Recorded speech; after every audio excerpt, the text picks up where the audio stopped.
Hello, everybody. I hope you are all having a wonderful day. Uh, so, Merry Christmas. Hello, Fire. Hello, Archangel, Zyber, Madam, uh, Mac. I swear I saw Mac a minute ago. Coco. Hello, everybody.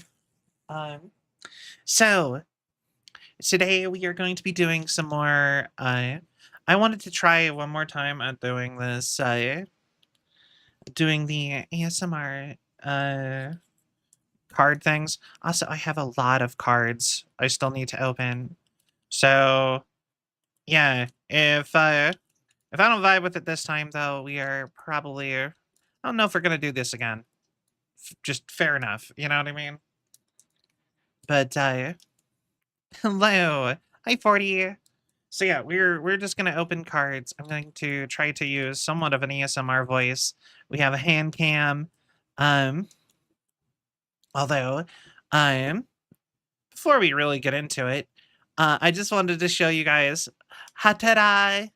I have decorated the studio, and there's a present for you guys right there, and we are going to open it up real soon. It's adorbs. Yeah. Um, Hold on one second.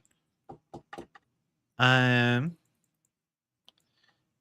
yeah, and before we like really get into the plan for the day, I just wanted to why are they always so big? Every time. Every time I pull any image in here, it's gigantic. Okay, so here you go. Here is the schedule for this upcoming week. I thought it'd be nice to talk about it on stream because I never do that.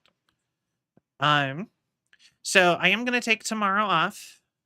I have some IRL stuff I gotta get done.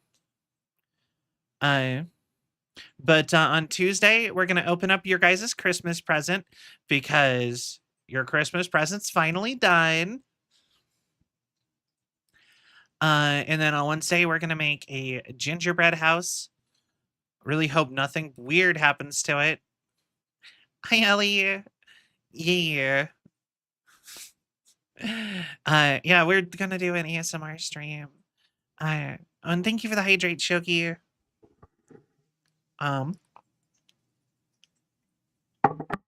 Also, for the record, if you guys ever had Bones coffee, I bought Bones coffee for the first time, and I got the s'mores flavored, and it is so good. Like, it is the first time I've ever had a cup of coffee where I'm like, no, I want this just like, I want like black coffee. It's so good. Anyway, but yeah, on Wednesday we're gonna make a gingerbread house. I bought a gingerbread house kit, and we're gonna make it, and it's gonna be a fun one. Another hand cam stream is what that's gonna be too. American Experience is actually good coffee. No, the thing is that I've had good coffee before. It's just that Uh, it's more just I don't splurge on good coffee, and the few times that I have, I always thought like it tastes just as like I would rather have it the way I normally make my coffee with like cream and sugar and all sorts of stuff. Yes, I did the hydrate redeem. I actually took a drink of my coffee is why I was that's why we're talking about coffee actually. Um but yeah. Anyway, gingerbread house, we're going to make a gingerbread house. I thought that'd be fun. I bought a little gingerbread house kit. Um so I'm excited for that. We're going to do that on Wednesday. After on Thursday, we're going to do some more Cell SMP. I am I feel like I've cut back a little bit too much on Cell SMP, so I need to probably do it a little bit more. Did you get your oil changed? Uh, I probably need to get my oil changed. I have that check engine light on. Maybe I'll do that on Monday when I'm recharging. And then on Friday, we have Unbeatable, which is a rhythm game with like RPG stuff in it. It looked really cool. I've been like really excited for that for since like I think want to say like September or not September, like since like June. And it's finally coming out on the 9th. So or yeah, the 9th. But I also don't get paid on the 9th, so we're gonna have to move that to Friday so that I can have been paid so that I can get the game. So yeah. So yeah, we're like I said, we're gonna play Unbeatable. I'm gonna take Saturday off because I've noticed that Saturday has been like a rough day for me, just like sleep and stuff. Yeah, no, Zyber, you're fine to stream it. You just have to let people know that you're streaming. You can't stream without people being aware. That's the rule. So, like, pop onto the server, say that you're streaming in the server, and then go live on such a good game. That's fair. Um, but yeah, and then on Sunday we are either going to do we're either going to do more Unbeatable or we're going to do Cell SMP. I'll be honest that was just slightly too far for me to make a plan on, and I couldn't figure out which one I wanted. You know what I mean? Like I kind of run on when it comes to some of these. That's why I struggle with schedules. Is sometimes I'll be like, if it's just a little bit too many days, I'll be like, I don't know how I'll feel that day. I don't know. So I gave myself multiple choice. One of those two. We'll play a game. And those are the two games that I'm planning on doing for the next little while. So uh and then I will get rid of the schedule. But yeah, that'll all get posted into the Discord and Twitter and actually I found a way to post it on YouTube too. So we'll have it we'll have that schedule posted around for everybody. So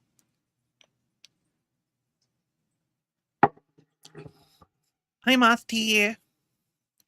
Yeah, we are gonna be doing a so yeah, we're gonna be doing an ASMR stream. I'm going to be opening trading cards because when we did it before, there was there was a lot of card. We didn't even open cards. I kind of just put all of the cards I had already had opened into penny sleeves, and this time I've only gotten 2 more booster packs that I've opened since then because and it's gonna be all Magic the Gathering.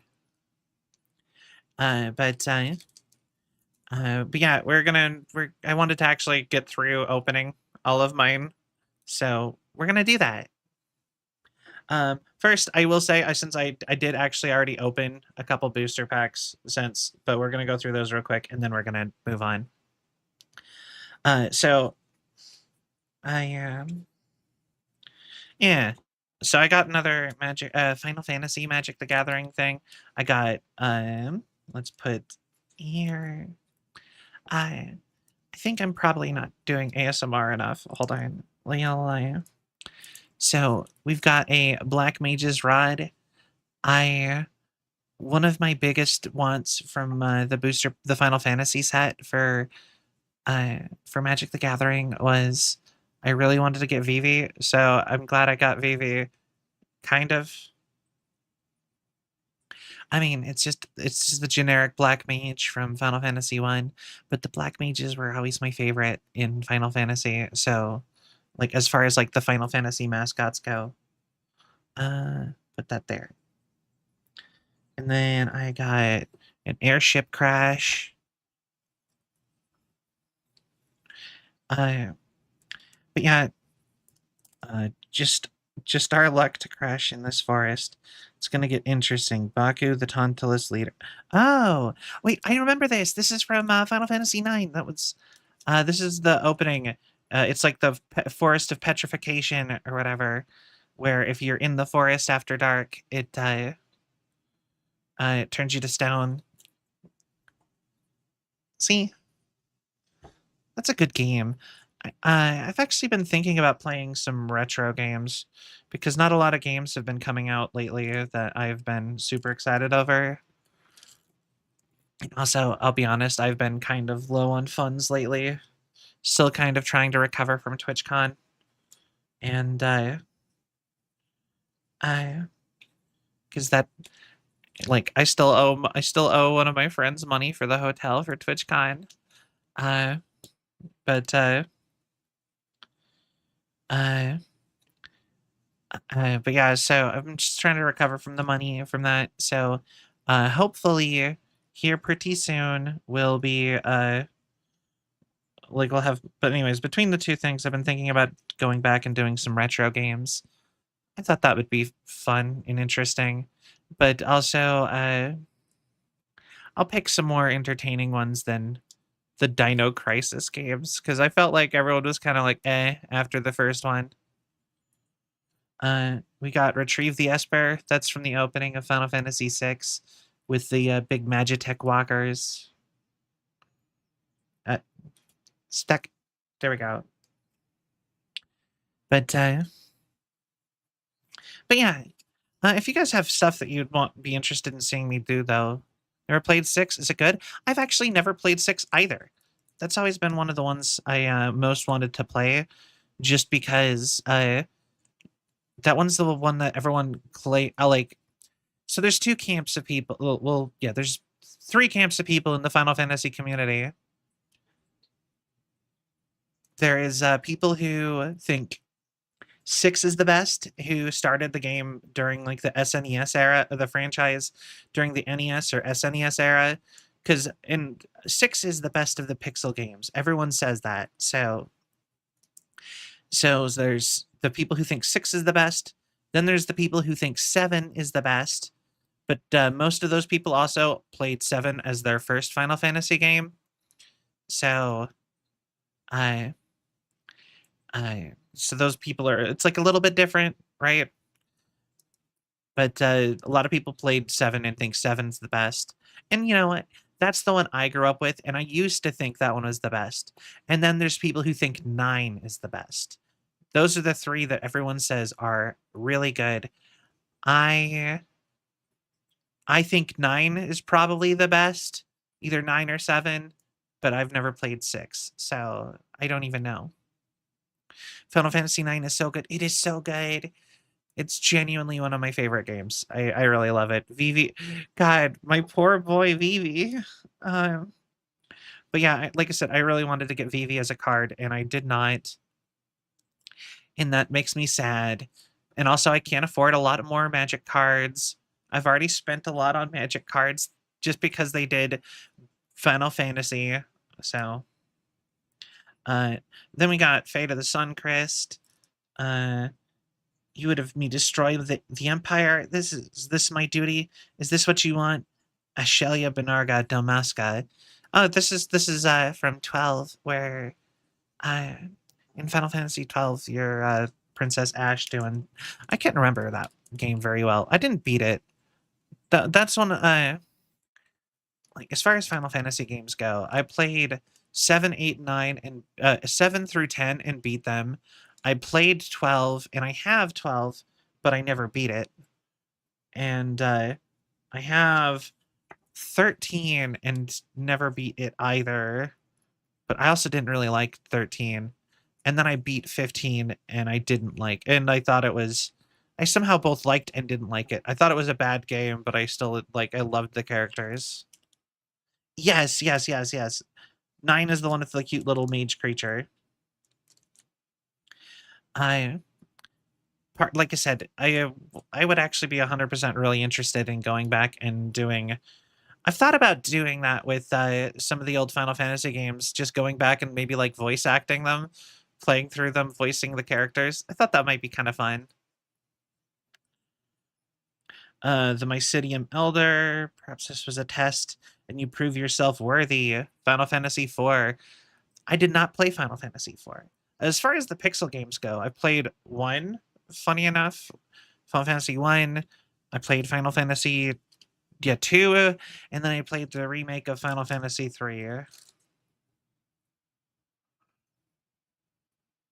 Um, then we have the Hectize. This is a fairly iconic monster from Final Fantasy enemy. Once the monsters of hell poured forth into the world, they entered using the path known as the Jade Passage. Hilda, the Princess of Flynn. I wish I would have gotten a Tonberry. That's another one that I really wanted. Instant ramen from the most like non-diegetic scene from Final Fantasy 15. I'll be honest, it's stuff like that that kind of made me like 15 less. Uh like I both like I said, 15 had such good characters, but like them using real world songs and brands, and then also they kind of just rushed the story. Like I felt like they needed to actually like develop the characters more. Like most of the story it felt like wasn't even in the game and kind of came out of left field. Um then we have side quest Hunt the Mark, and then we have Yasma, the ultimate mark. This is a relation to a side quest from Final Fantasy 12, where you have little bounty hunter posters that you can go take. I will say we'll go less in detail about the cards once we get to the set that I have booster packs of that I've been sitting on forever, because they're less interesting, honestly. Well, like, you know what I mean? I can't nerd out about just generic magic lore as much, so we'll go less in detail probably. Like I said, I do want to get them all open. Now, this is one I got really excited for that I did get. It's Gilgamesh. So, if you don't know, Gilgamesh is a character from Final Fantasy V, and in it, he is the henchman of the main bad guy. Okay, so as the henchman of the main bad guy, he sits and he's like your recurring boss fight constantly. But the thing is that he is cast after failing too many times, the bad guy of 5 casts him into the void between realities. And thus he starts showing up in all of the other Final Fantasy games as himself, which establishes Final Fantasy as a multiverse. And so and they continue it as with Dissidia, where he remembers every single crossover when you go to Dissidia, every single crossover between the individual Final Fantasy games. And he is such a goofy goober. I love him. He's so great. Um we got the Coral Sword from Final Fantasy V. There's no fun little quip on either that or Gilgamesh for the record. But yeah, Gilgamesh is also becomes how you get a bunch of really good stuff in the Final Fantasy games. He usually gives you Excalibur or the Genji set. Really good stuff. Gilgamesh is a character from Final Fantasy V. My brain first thought of, oh, Mesopotamian mythology is canon. And I mean, kind of. Like, Odin is a summon. He is one of the espers that you can summon in all of the Final Fantasy games. So, like, you know, Odin. Same with Shiva from Hindu mythology, and Ifrits from, I believe it's from Arabic mythology. No Zeus, but there is a Hades and a Typhoon in Typhon. Poison the waters. Nothing beats the sweet music of hundreds of voices screaming in unison. Ooh, hee hee hee hee. And it's Kefka poisoning the water. I will say, Kefka is the character I most want to learn more about from 6. Because he's always so entertaining in the Final Fantasy crossover games. But I never played them, so... I never played that one specifically. Oh, Typhoon coming from Typhon actually makes perfect sense. How did that never click before? Yeah, there's a lot of stuff like that. Also, I think Titan technically is also from Greek mythology. That's another summon. Swallowed by Leviathan. Oh yeah, and there's the Leviathan from Christian mythology. This one's from Final Fantasy II. I don't remember getting eaten in Final Fantasy II. But also, I don't think I got very far. Then we've got Locke from Final Fantasy IX. The British mythology to their games. It's really interesting to see. Yeah, I think it stems from how Japan views mythology. Like mythological figures. I wonder if it has something to do with the Shinto, because Shinto is really interesting. Because in Shinto mythology, every god exists. Like, there is like it's polytheism to like the extreme. So not only is there multiple gods, there's an unlimited number of gods, and every god for other religions exists. They kind of actually take the stance that just like, oh yeah, if your god is like, there's no other gods, your god just sucks. They're just mean because there clearly is. I don't know. I just thought that funny. But they've consecrated like Zeus and stuff into their temples before because they have to like welcome in deities.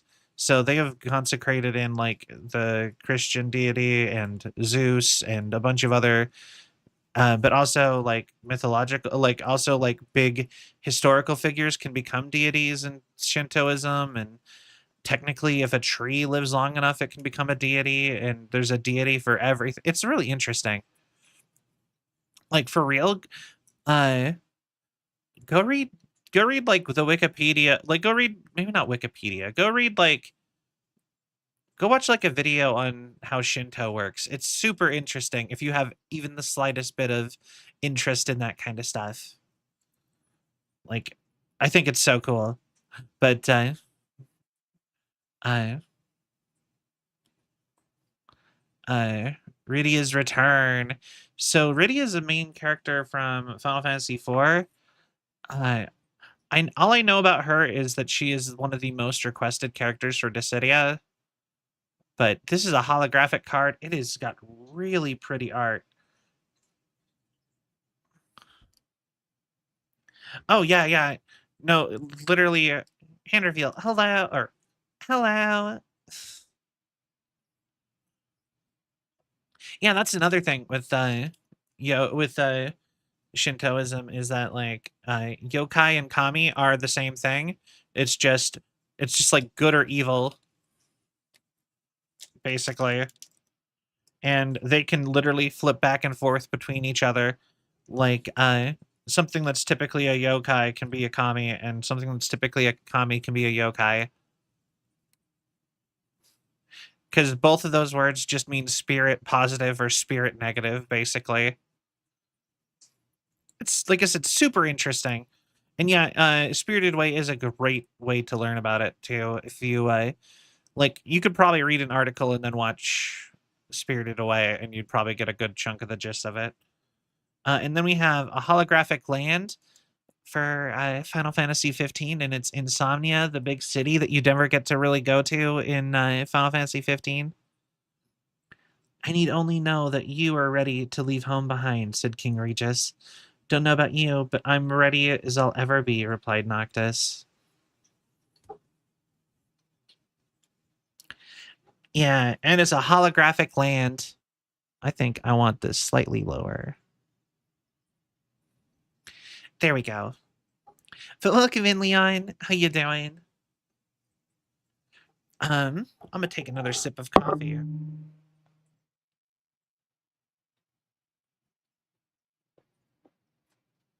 Or I'll just finish the coffee. Either way. Coffee cup, go somewhere that's not here. Get out of my way. Bye. Anyway, sorry. I am probably doing terrible at this ASMR thing. But I'm trying. So, but yeah, make sure my audio is getting picked up. Yeah, so I also have one booster pack of Avatar The Last Airbender cards. And I will say, these booster packs give you so many cards. Like, it isn't a ridiculous amount of cards. The more I keep looking at these, I'm like, wow. I remember when you would get like 6 cards. Like when I was a kid with my Pokemon cards, I swear the booster packs that I would get were always like 6 cards. When did they have like 20 card booster packs? But anyway, um, we'll start it off with I did get a token, and with these crossovers, I actually do sleeve at least one of each token. I think I listened to that Blinko song too much. I can't hear booster pack without the entire song playing in my head. I actually don't know what song you're thinking of. You should post it in the Discord. I'll go look at it. But but yeah, on one side, these are the Avatar: The Last Airbender cards. So on one side, we've got Katara's necklace as a clue, and then you flip it over, and we have an ally, and it's just a generic Kyoshi warrior, I believe. It could be Suki or something, but I think it's just generic Kyoshi warrior. We got airship engine room. It is a land card, and it's for like I believe it's for the big drill. The Fire Nation's expansion fueled progress, and their progress fueled expansion. But it's like a big steam engine room. You know what I really like about Avatar or not Avatar. Well, you know what I really liked about ah, thank you. I will go look at that after stream when I go and post all of that schedule that I showed you guys because I haven't posted it anywhere yet. But I really like. I'll show you this off when we get in here. But I really like how Magic the Gathering does a really cool mix of their like a homegrown art style and the art style of anything they're collabing with. Like a good example is Avatar The Last Airbender. Some of these cards are in the Avatar The Last Airbender style, or a generic anime style to try to match the show, but some of them are in the Magic the Gathering style. So, like, this is a really good example. This is the Welltop Sentries. They are, the drill shall not reach Bossing Say. This is what we trained for. So, like, if you look, this is in the Magic the Gathering style. And it's so interesting. It's kind of like seeing, it's like kind of like one of the, like seeing Fortnite. That's something I always found interesting about Fortnite is that Fortnite will sometimes do things in their style. It will like has its own style, and sometimes when they collab with things, it'll be in that style, art style, and then you get to see it in a different art style, and it's just like it's neat. I will say though, if you've seen the new Danny Phantom skins in Fortnite, that is one of my I really am like, man, those look terrible in the Danny Phantom art style. You really should have just made a Danny Phantom car or a character who in the Fortnite style, it would have looked so much better. But also, I get why they just did Danny and Sam, but man, I feel like they could have done like Tucker and Ember also. Um, but then I got Avatar Yang Shen, the Airbender avatar before that came before Aang. Uh, she gets flying. Ooh, but look, this is another good example of of a character in the Magic the Gathering art style. If it can stop being blurry, please, webcam. I White Crow's Nest, thank you for the follow. Welcome to the Celvion Legion. I hope you have a cell of a time, and thank you so much. But yeah, this is another good example of them putting it in the Avatar or the Magic the Gathering art style. She's really good. Starting with each player chooses up to one permanent mana value, 3 or greater from among permanents your opponent control. Exile those permanents. You may have target. Draw 3 cards. If you do, draw 3 cards. Exile the saga and return to the battlefield. Yeah. Like I said, she's really interesting. So you can use her as an enchantment on another card instead and make her do a bunch of stuff, or you can just summon her. Eh. It's so hard to pick stuff up with my robot fingers. Then we got some Daily agents. Like I said, really cool. I love, like I said, I really love seeing Avatar: The Last Airbender in the like detailed Magic the Gathering style. It's so interesting to see. I think. I. But yeah, I. Let's see here. Like I said, I was so excited that I got so many like interesting, cool characters and world building stuff. The Daily really cool how they arrested you with the rocket. They were so cool. I really like them. Um, then we go this one, and this one is an invasion submarine. I'm not sure. I don't remember any submarines in Avatar: The Last Airbender, if I'm being honest. But I did really like I said, I love the show. Maybe that's from Korra. I think maybe there was one in Korra. It would change up culture and how we as humans do things. 100%. Delegated, hello. Welcome in. I hope you are having a wonderful day. Um,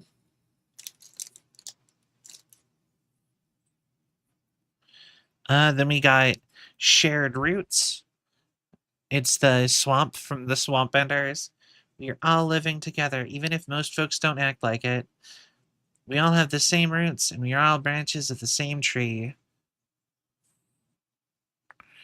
And it's the guy, it's a quote from the guy at the end of the Swamp Bender episode.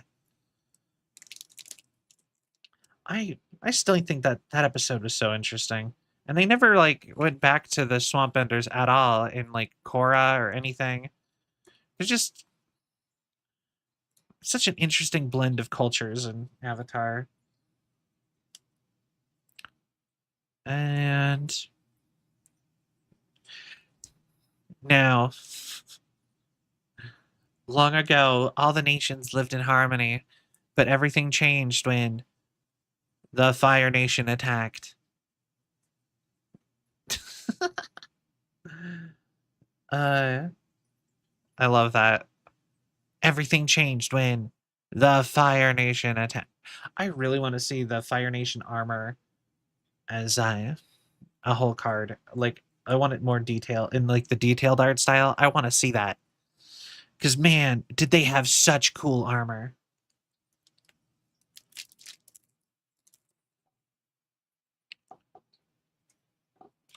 Then we've got.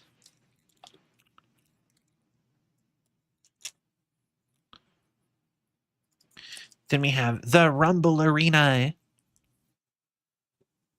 The it's like the earthbending fighting arena that Toph was fighting in.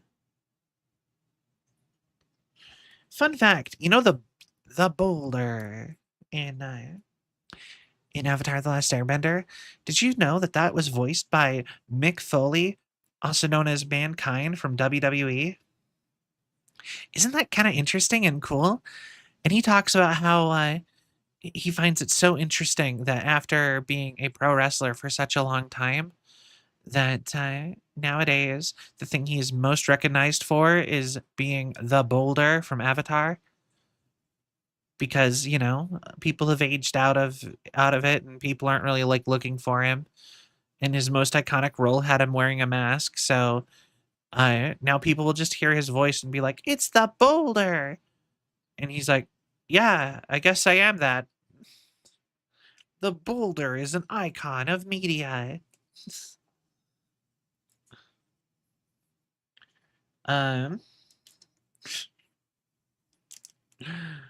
but yeah, isn't that fun? I think that's so interesting. It's crazy how that works, though. He was so real. The boulder feels conflicted. I'm going to crush you. The boulder feels less conflicted. Or the boulder no longer feels conflicted.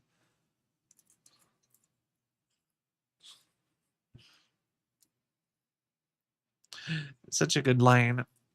Then I have the vindictive warden from the episode where they go to jail.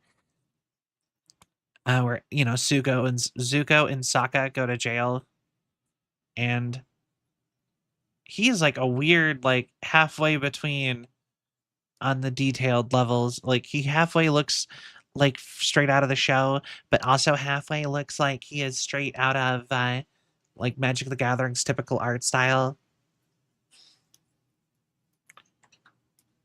Um, Also, I think I need to adjust this because it's not picking up my mouth for some reason. Um, then we have forecasting fortune teller. If you remember this episode, where they meet the fortune teller and her daughter, I think, and the daughter is so positive that she is going to marry Aang. I remember when I was a kid watching. I was like, when I was a kid watching this show, there was so much fan art of that girl, despite her only showing up in one episode.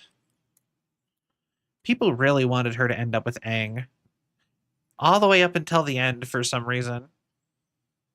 The boulder feels convicted about fighting a young, blind girl. Sounds like me, you're scared of being beat by a girl. The boulder is over his conflicted feelings, and now he's ready to bury you in a rock avalanche.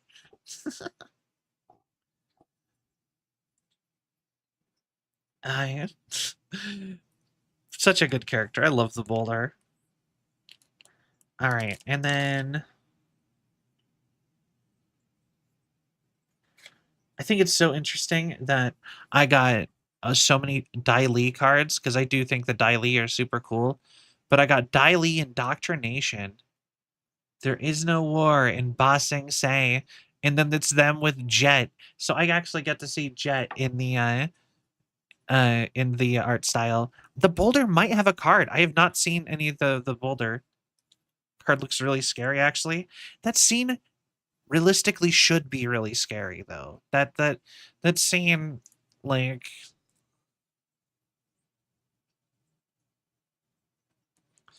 like that theoretically should be a really scary scene if you really think about it.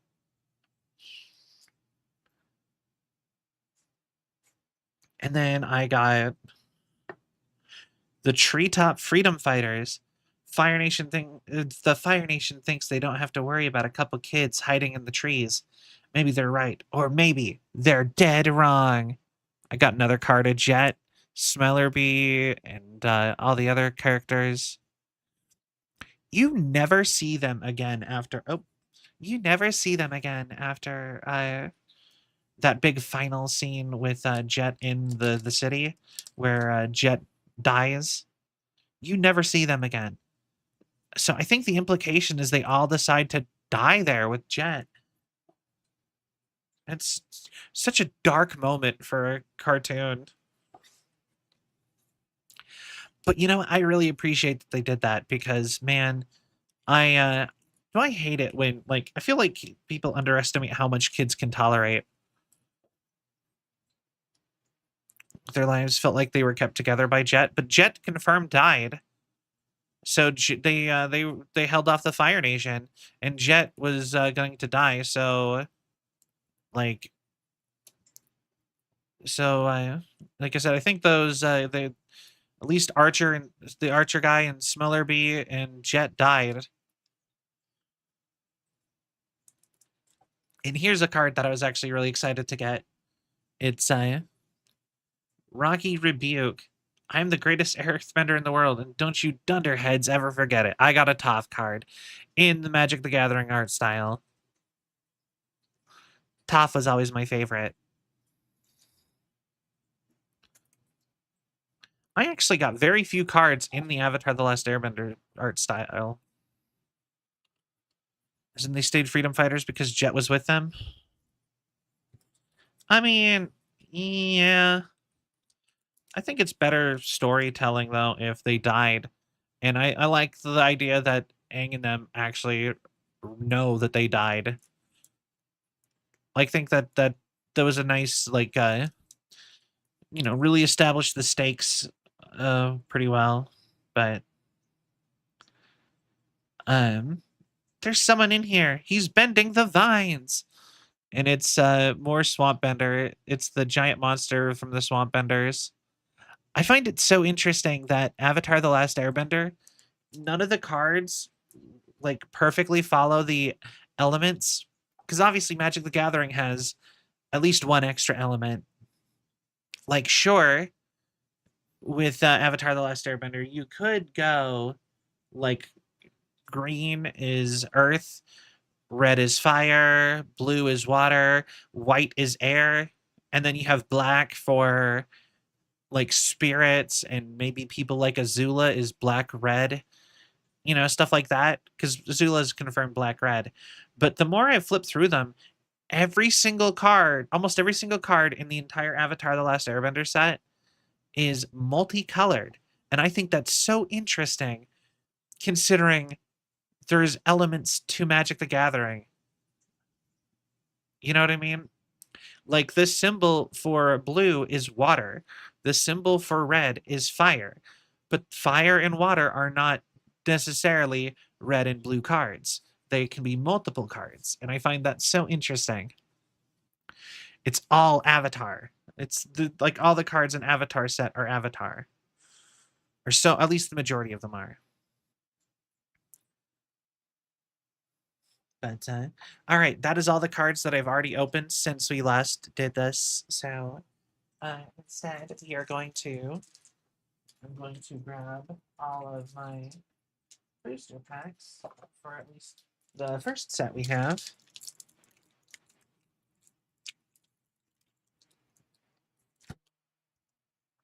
And we'll start opening booster packs. Oh, apparently I have more cards and unopened things. That's interesting. And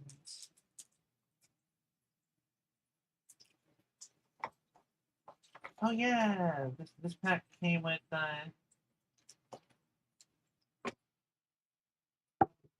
a turn counter. I never really got the point of these. Like, are you really struggling to count? You know what I mean? But what do I know? Oh, these ones are already sleeved. Another booster pack. Ain't that just a die? No, it's a turn counter. Because if you look, it goes 1, 2, 3, 4, 5, 6, 7, 8, 9, 10. The thing is that on an actual D20, it wouldn't count like that. You wouldn't be able to like follow numbers to count up because it needs to be truly random. So, like, all the numbers are like shuffled around. So, yeah, so it's a non-random D20. Hold on, wait. 12. I don't think that passes. I'll be honest. Like,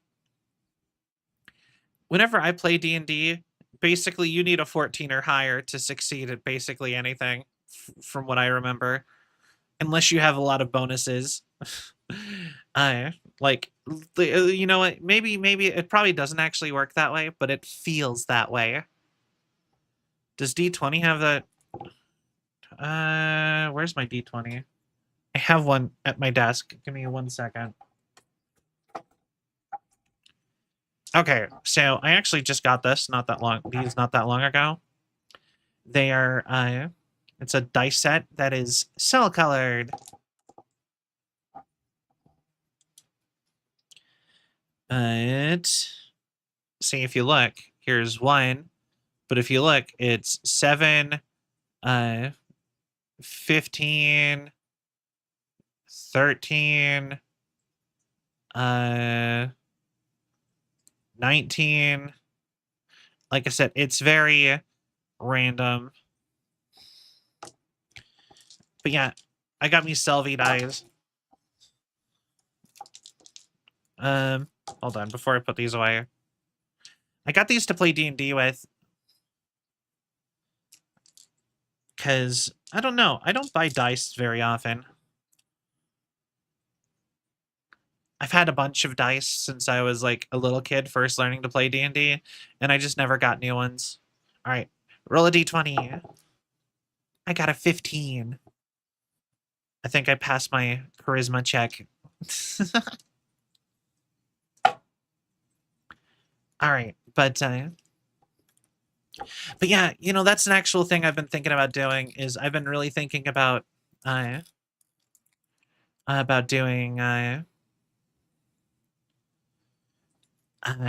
like getting like a professional DM or something, and I want to do something D&D wise. I just think it'd be really fun. Oh wait, I should.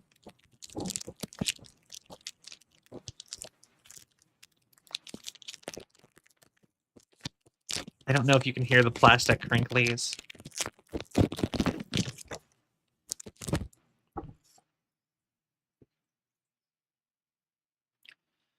All right.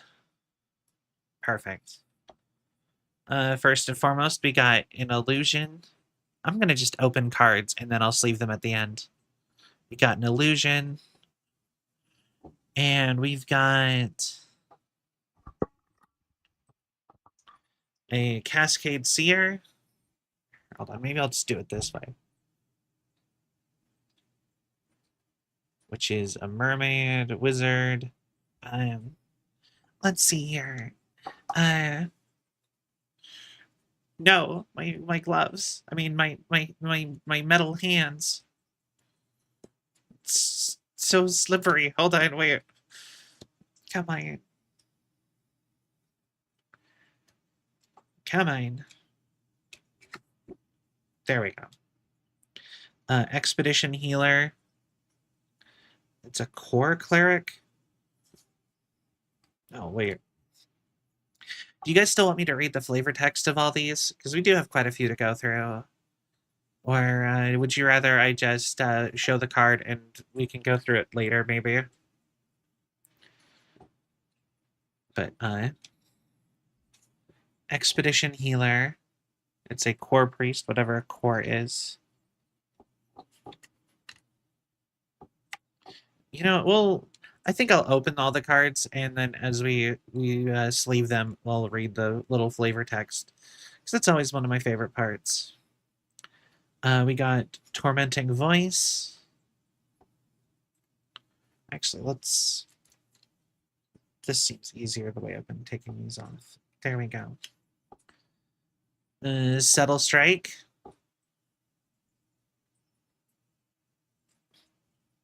We have Might of Marasa.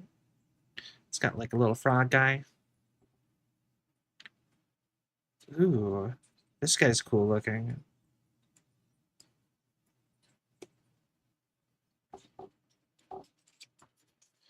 We've got Malakir the Blood Priest. It's a vampire card. He's got cool hair, or weird hair, really. A Cleansing Wildfire. We have a Cunning Geyser Mage. Human Wizard creature. A Seagate Banneret. Cards, separate.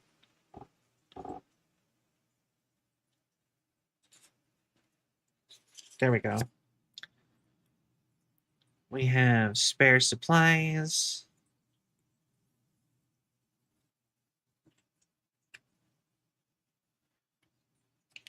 And Gomafada Vanguard. She's kind of cool looking. It's impressive, sure, but you should see her wield it.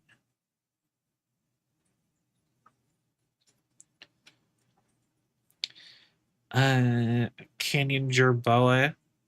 Oh, that's really cute. Wretched thing, you're scaring the herdas. Little Jerboa. A colony ambush. It's like a giant panther. Aura Undar is about 3 seconds. It's starting. All right. Big old panther attacking a guy. And then you have the Magmatic Channeler. And then a Plains. Always fine.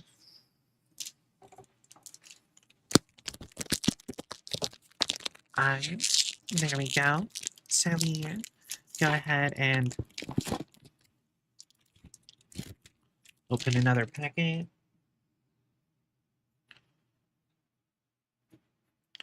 And we've got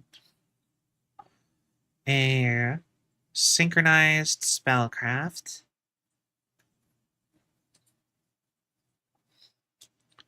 We have another Cascade Seer. We have a Farsight Adept. He's kind of cool looking. Like, I feel like I need a better like camera for these hand cams. I feel like most people have it like directly above instead of at this weird angle that I have. But another Tormenting Voice.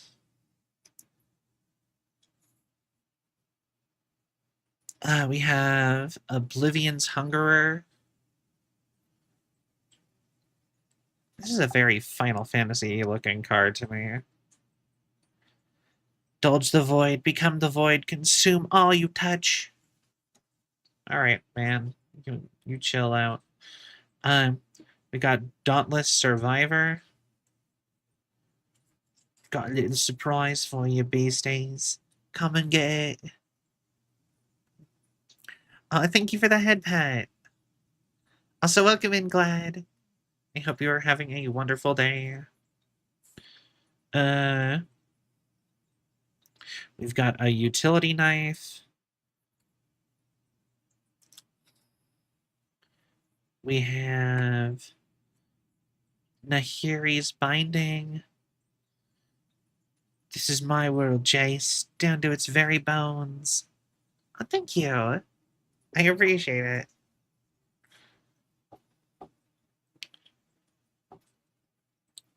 Ben Knife. actually been using gloves for when I do these kind of things now to boost immersion. Immersion. Ooh. We've got a dreadworm in silent, slithering belays its bulk. Big ol' snake. Well, I mean, worm, I guess, because it says it's a worm. Um, then we got Relic Axe, light as a feather, but it hits with the force of a boulder. A very sharp boulder. That's fun. So yeah, we are doing these are Zendikar Rising. I've had this booster box for a long time. We've got rolling regrowth. Roots find their way through rocks and even mountains and must give way to new growth. It's like forest growth. Um, but yeah, like I said, I kind of enjoy doing these. It's just nice to kind of like go through. I like kind of doing the go through cards and chit chatting. But yeah, we got a merfolk falconer. For generations, we have bred and trained falcons for expeditions into Emeria. Now more sky ruins upon themselves to those with the means to reach the heights. I think it'd be really interesting to have like an RPG or something in like the Magic the Gathering worlds. There's just like so many, or like an MMO or something. I always want more MMOs. I hate that MMOs are like a dead IP or like a dead genre because like I think they are generally better than most other games, even if they're a little bit. But you know what I mean. There's just so much you can do with them. We've got the undo inversion. At first rumble, you'd best hold on right and pray to any gods you still hold dear. And then on the other option, it's undo sky ruins. It always seems so quiet in the aftermath of wrenching violence. But I always like think the world in these games is so interesting. Or like in this card game is so interesting, and they never actually really elaborate on it much. We've got a holographic relic axe.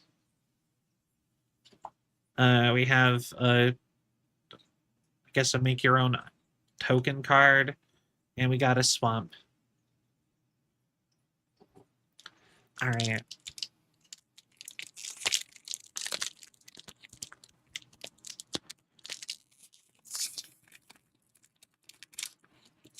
Okay.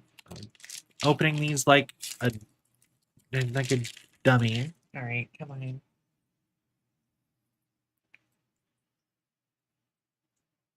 Okay, so first and foremost, junk card, cat beast. That's kind of cool looking. Little kitty cat. Well, not really little, big kitty cat. Uh, we got a floating island. That's so neat. Okay. Oh wait, hold on. Don't look at the holographic card yet. Okay, so we got field research. In the field, speed reading is a survival skill. It's a guy using magic to read a book faster. Core celebrant.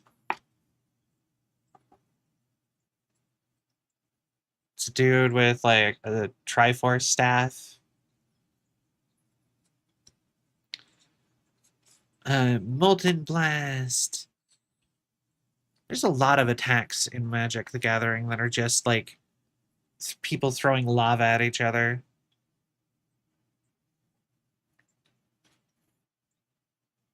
Anti-cognition?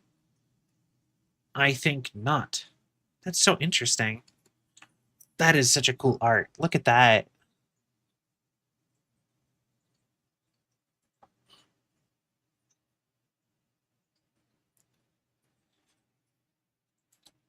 Um,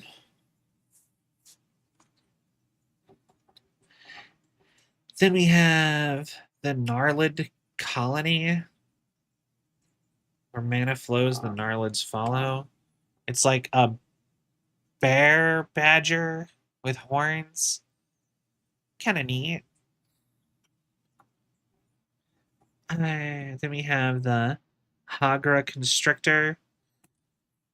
Kind of seems unfair that they always put snakes as black. I feel like I get it when they're venomous, like, or something like that. Like, oh no, but like I feel like snakes could just as easily be green, and they never get to be. But we have a prowling Felidar. A lot of cat beasts. A lot of cats in this game. On occasion, Felidars leave meaty gifts outside the tents of explorers they consider worthy. Interesting. Little pet tiger. That's kind of cute. Oh, a dreadworm. Every time you play a land, the dreadworm becomes indestructible. Ooh, actually, that's really good. Look at, and it's terrifying looking. It's a good card, actually. Then we have the Expedition Diviner. Twist the Fabric Reality. Oh, whoops. Just a wizard. We got the Kargan War Leader. It's a red and white card. We have Shadow Stinger, a vampire rogue. Nice, nice. A Kalani ambush with Kalani territory as the backside. Apparently, these are different than the other cats that we were looking at earlier, but they look like the same. We have the Archon of Emeria. The Archons of dispense justice. According to an ancient and flawed premise. Interesting. Is it the bird or is it the person, the like glowy knight? It's the glowy knight on the bird. What am I talking about? And then we have the Valakir Exploration, and it's a hologram, a holographic one. Nice, nice, nice. I'm kind of sad I didn't get the Hatsune Miku cards or the Sonic the Hedgehog cards. They had secret labs or secret layers you could get of those two IPs. And I would have loved both of them.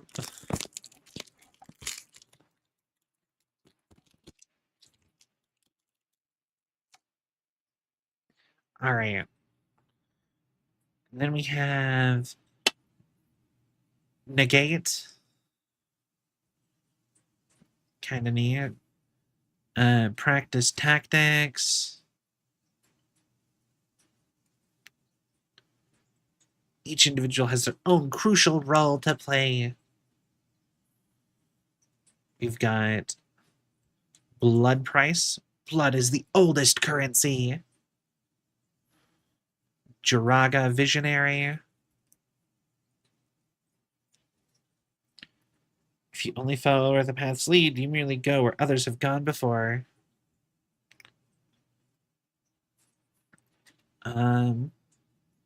Shepherd of Heroes. Rest, friends. I will protect you. It's an angel. So fun fact about the lore of Magic the Gathering, because it has lore. Like, the game actually, like, while you're playing it, does have lore. Essentially, you are a planeswalker, like Jace, like on the cover of the card here, and you're going around and you are using your magic abilities to summon stuff from all these planes that you're going between. And canonically, Magic's kind of like Fortnite, where it's like where all of its lore, where everything that it crosses over with is canonically in it. But also Magic the Gathering is part of the D&D multiverse, so technically everything is in the same multiverse Which theoretically, since it's collabed with Fortnite, means everything in Fortnite's canon to Magic the Gathering, I guess. I but yeah, the thing with Magic is that like you're canonically a wizard and you just have the ability to summon this stuff. So that's part of why I think it'd be really neat to have like an actual like RPG or something where you're in the Magic the Gathering universe walking around like attuning to random creatures and characters and people you find and getting the ability to summon them as you on your journeys or items or whatever. Uh,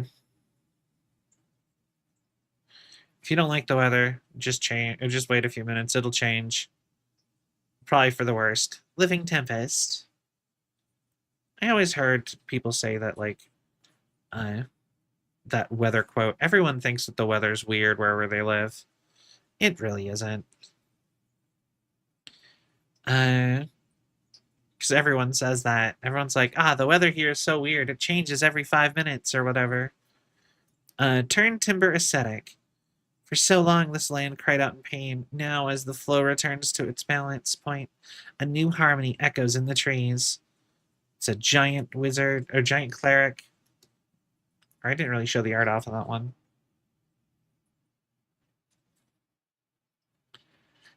We have a cleansing wildfire. I think we already got that one.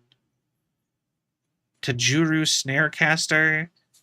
I think we had this card when we opened a few packs last time. Elves of the Tajuru Nation spend their lives in the ancient Jati trees. Expansive canopy. Some living and dying without ever touching the ground.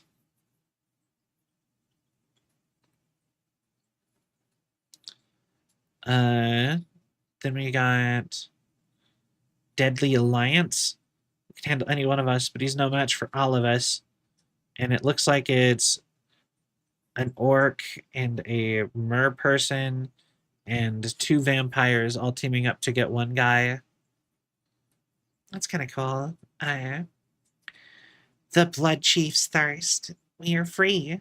It is our duty. It is our duty to live well. It's like a vampire doing something cool. Just magic. We got a Skyclave Geopede, and it's like a full art. That's so cool. I actually one of my favorite monsters to use in D&D is I've used this before. It's the Killipede, and it's a centipede is called a centipede because there is a centimeter between each of its legs, and a millipede is because it's a millimeter. So a killipede is a gigantic centipede, basically, with a kilometer between each leg. It blocks the windswept salt and frigid air, but the loneliness of the Sajiri remains. The Sajiri shelter, and it's like a bubble, a guy in a bubble. And then it's the Sajiri Glacier. This place offers nothing and takes everything. That sounds pretty spooky, right? Although the funny part is it doesn't work when you get to actual meters. So, like, what would you call like a centipede that has a meter between it? It doesn't have an adjective to add, so it's not a kilopede or a decipede or a whatever. It's just now. What do you have? It's a meter. Is it just a pede? It's something about that's goofy to me. That's the only thing problem with the metapede. That's kind of cool sounding, actually. Yeah, wait. Or worse, a terrapede, because uh, I found out that apparently, like the terabyte or whatever gigabyte, apparently it like uh that yeah, a terameter is an actual unit of measurement. It's useless normally. That's like living in space kind of creature. A Shia, Soul of the Wild, and it's like a tree thing. A terrapede. Planes.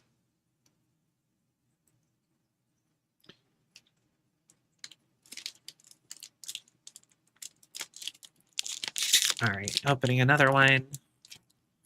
The Terrorpede. Yeah, it's hard to think that centipedes run on metric system. Like, you wouldn't have guessed it. I wouldn't have guessed it.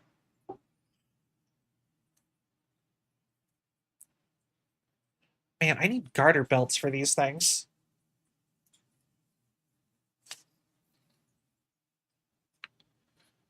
Okay, we've got Tazim Raptor. It's a bird. We've got the Sneaking Guide. I swear, it's a shortcut. He's like a goblin. I'm a big fan of goblins. Goblins are one of my favorites. Like, genuinely, like, it's just as far as, like, mythological creatures go, I always love goblins. Funny enough, I actually, there was a time, I don't think I do it anymore, but I'm such a big fan of goblins that I actually think I follow almost every goblin VTuber on, at least on Twitter. Or I did at one point. I actually had to unfollow a bunch of people for algorithm purposes, because the dumb thing about Twitter is that you need, if you want to get promoted, like you're a creator, you need to have more followers than you are following. So it's one of those, like, I had to go unfollow a bunch of people, and with the hope, with the hope of getting picked up by the algorithm more. So then we have Zulaport Duelist. It's like a human rogue. He's kind of cool looking. Or, yeah, he's kind of cool looking. We've got the Mesa Lynx. Ooh, that's a big kitty. A lot of cats in this deck, or in this set. Its ferocity is tempered by patience, knowing it must wait for the right moment to strike its killing blow. It's a kitty. Big kitty. It actually looks more like a cat than a lynx, in my opinion. The Expedition Skulker. Rogues bring an array of useful skills to the work of an adventuring party. Interesting. Another one of these. Might of Marasa. We got a Spitfire Lagak. You hear a choking sort of cough. It's about to get really hot. Oh, it's like an iguana. It's like a fire-breathing iguana. Nahiri's Binding.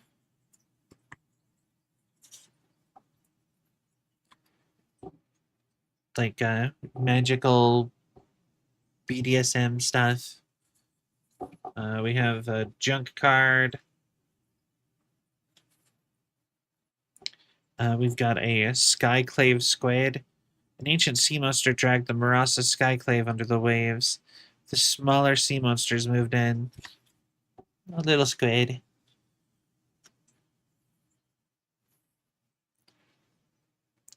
For the record, I would follow all the robot VTubers, but there's too many of them. There's a lot of us. Sure-footed infiltrator. If you have to discover the ruin that can keep me out. And it is a merman rogue. Then we got... Come on. We've got the Spoils of Adventure. It's like an adventuring party. But yeah, do you guys like these? Hi, Z-Bite. Look at me. How you doing? We're doing, we've been doing these. This is our second ASMR experiment, where I'm trying to see if ASMR is a thing I want to do by just doing a couple. This is the second one. I'm just kind of going through my Magic the Gathering cards. So, like opening booster packs, because I had a box that I've had on my shelf for a long time. But I hope you are having a wonderful day. We've got Vastwood Fortification and the Vastwood Thicket. You're wearing gloves. No, no, no, no. I am really pale. Look at my skin tone. It's like, look right there. Look at me. Super pale. Like, my skin is literally white to show that I'm a robot. And look, see? My skin is literally white. Ooh. Immersion. Hopefully. You don't have nails? I'm a robot. Why would I need fingernails? It's made of metal. Die. Nice, squishy metal. I never but yeah, we have fortification and the thicket. Halloween beans by pale peeling beings. But yeah, the throne of McKindy. It's kind of cool looking. I think I'm getting a good feel for what this setting is. It's very like a lot of sky islands with like floating like oceans and lakes and stuff. It's really neat. They need to use. I think they need to use like floating islands more in like video games and fantasy. I always love that. They're not just useless biological details. Yeah, no, nails are meant to make it so that your fingertips are more rigid, so that they have more support. It's also meant so that you can scratch stuff and whatever. But a big part of why humans have nails is to make their fingers more rigid. But I don't need to do that because I have metal fingers. The funny part is that I say this, but like, oh, hold on. I just skipped over that card entirely. We have an island, by the way. We also have a Legion Angel, and it's holographic. We are many and righteous. Funny part is I'm saying this, but like, even if you were to look at my model, like, oh wait, I don't have fingernails on this one. Never mind. Haha.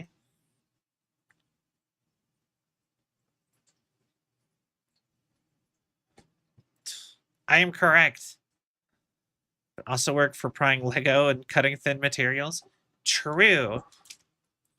It really is immersive. My old model had painted fingernails, and I forgot it wasn't this model.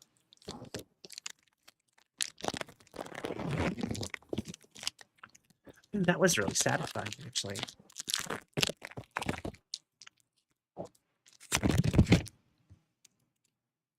There we go.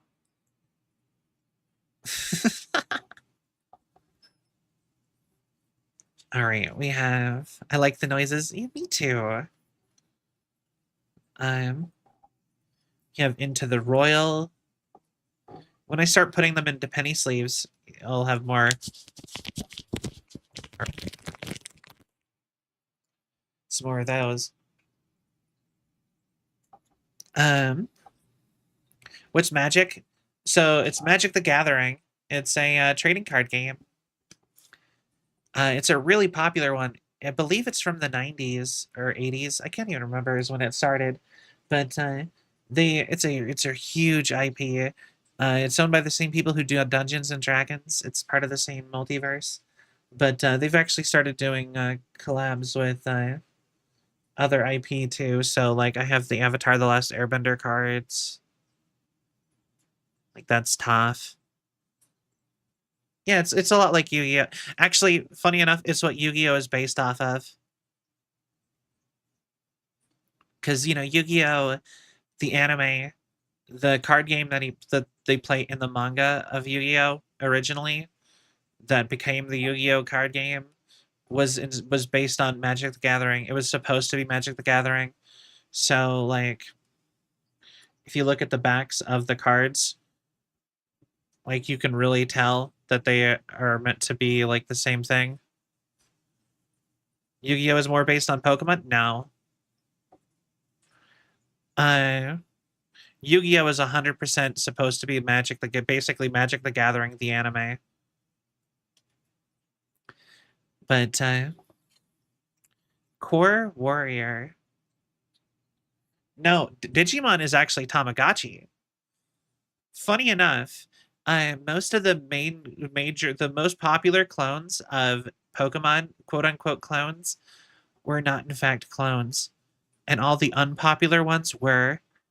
You don't know what a Tamagotchi is? Hold on. They're like the little virtual pets. Hold on, I will pull up a picture. They're actually getting popular again. That's kind of surprising to me. They're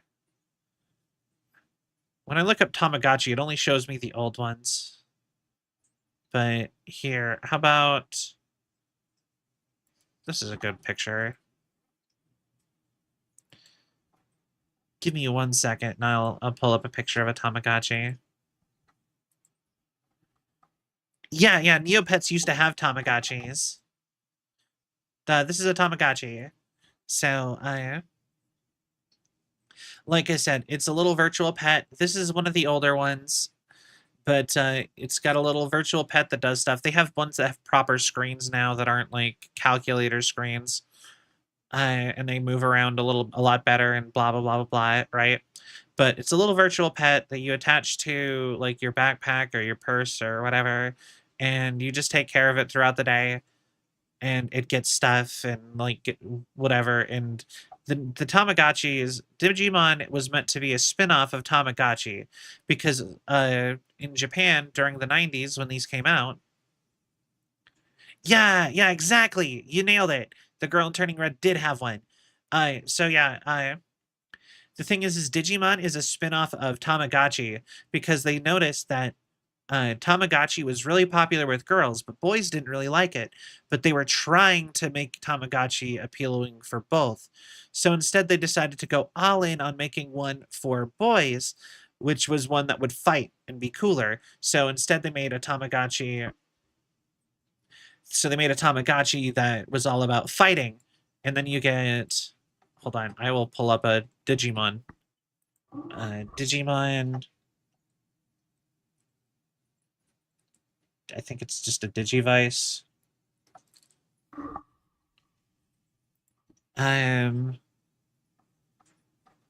Yeah, the original Digivice. It's gonna be the old one, but once again, but they have a newer version. You know what? No, let's use the newer one. There's a newer one. Okay, let me go. And then Digimon was this. See, this is one of the newer ones. And so it's another little pet. I'm sorry. If it makes you feel better to think of it as gloves, then you can do that. I don't whatever you want. They're meant to be like immersive though, to make it like match my model though. But yeah, so this is a Digivice that you take care of your Digimon on the little screen. The Digimon gets stronger.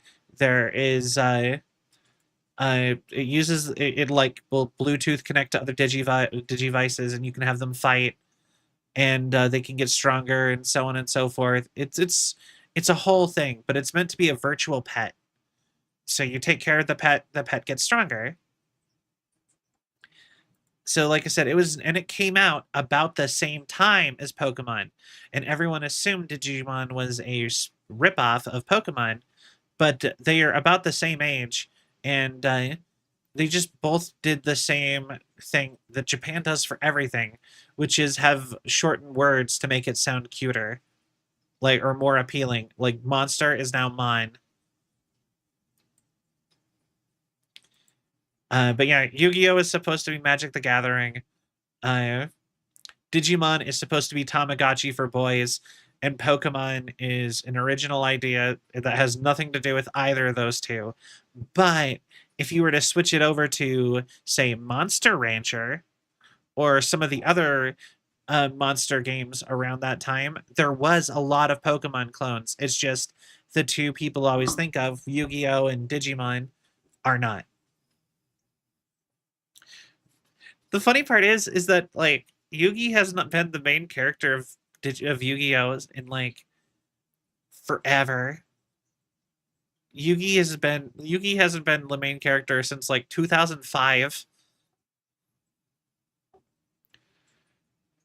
But you know what I still think is insane is that Fortnite had a Yu-Gi-Oh crossover, and it was just Joey's shoes. Why did you add Joey's shoes to Fortnite and nothing else? That'd be like if they called Pokemon called Ash Pokey. You know, the funny part is that you say that, but back in the day, before the anime came out, when in the original Pokemon manga, because there was a Pokemon manga, the main character of the Pokemon manga was called Red because Pokemon Red, and his rival was Blue because Pokemon Blue, and then his friend was Green because Pokemon Green, because Japan had all three colors: red, blue, and green. Yeah, yeah. I mean, everyone knows it, but like, it's the same amount of creativity as Yugi from Yu-Gi-Oh. But you have Angel Heart Protector. Back to card game. Synchronized Spellcraft. Ready. 1, 2. It's like a gnome and a wizard doing a lightning fire spell thing. Crazy sidetrack, I know. But, you know, you gotta have those for some stuff. I don't know if I did ASMR voice for any of that. Oh, whoops. I'm trying my best. You got Reclaim the Waters, and it's like some magic stuff with floaty green water. Hold on, I think I need to.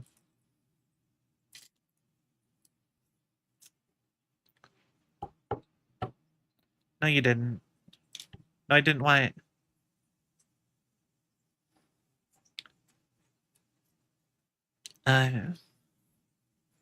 Oblivion's Oblivion's Hunger. So, oh, my bad. I'm trying to do, like I said, this is an attempt at doing an ASMR stream. I'm not sure if I want to do this going forward, but I did the one experiment, and I didn't open any of my booster packs, which was the thing I wanted to do anyway. So we're giving it one more go. Anyway, we have Oblivion's Hunger, which is like a vampire. Like I said, she gives me very Final Fantasy vibes. I have a contagious ADHD or something because I seem to be really good at sidetracking other people. Don't worry, I have ADHD. Another Living Tempest. So, like, I'm pretty easy to contaminate. We have a Seagate Colossus. I'm inspired by its result. Ooh, this thing's cool looking. Look at that. If it'll go into focus. There we go. Right? Super cool.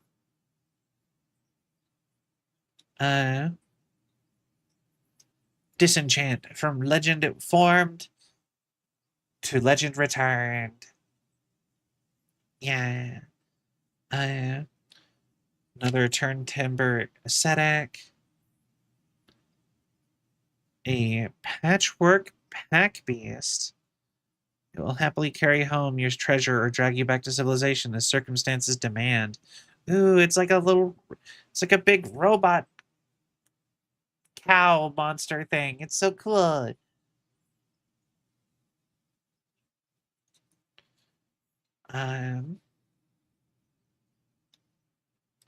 It's real neat.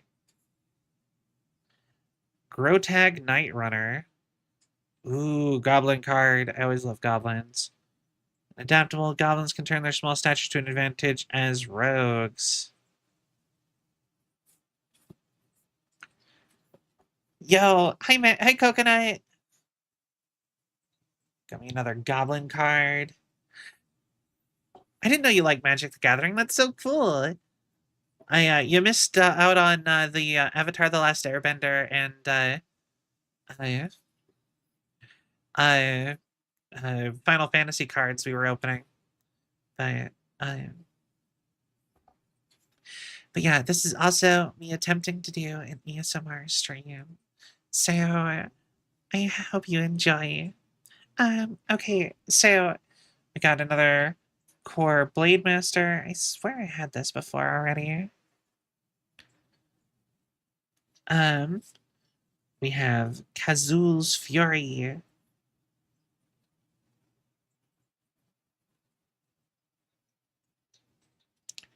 The toll is steep, but the cliffs are steeper. Avatar. And then we have a Myriad Construct. That thing's spooky looking. I like it. And a Forest. Um, I could flip through the Avatar, the cards real quick if you'd like.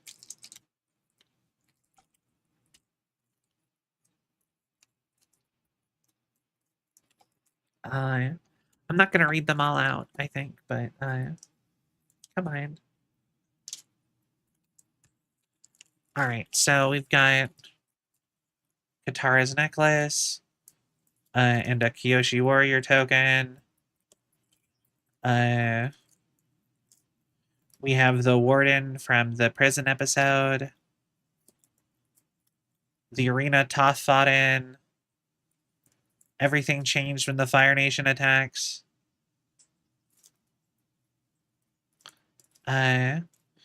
We have the swamp from the end of the swamp episode. A submarine that I don't remember being in the actual show. We have Toph, Rocky reboot, or the Rocky reboot. It's her telling her that she's the best. We have the monster from the swamp episode.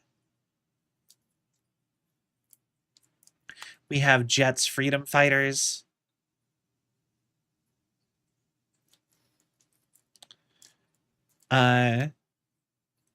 First, oh yeah, you're right. I remember that now.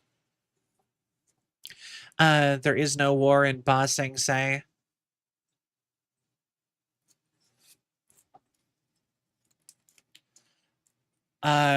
We have the fortune teller from the fortune teller episode.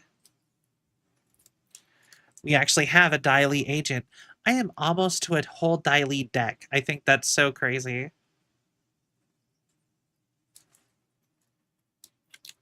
I have Avatar Yang Chen, the airbender before Aang.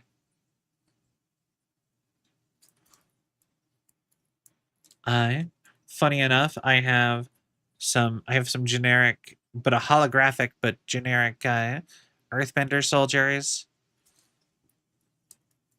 And I have the airship engine room. Like I said, got some really cool pulls from that. So I might make a Dai Li deck, just a Ba Sing Se deck. That'd be really cool if I actually make a deck out of Avatar. Yeah. But yeah, we're gonna go back to Zendikar because I don't have any more Avatar cards, sadly.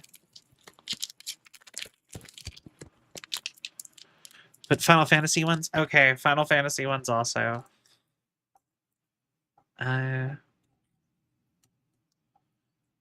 If I can pick this last one up. Is this last one even cool? Oh, it is. So I got Black Mage Rod,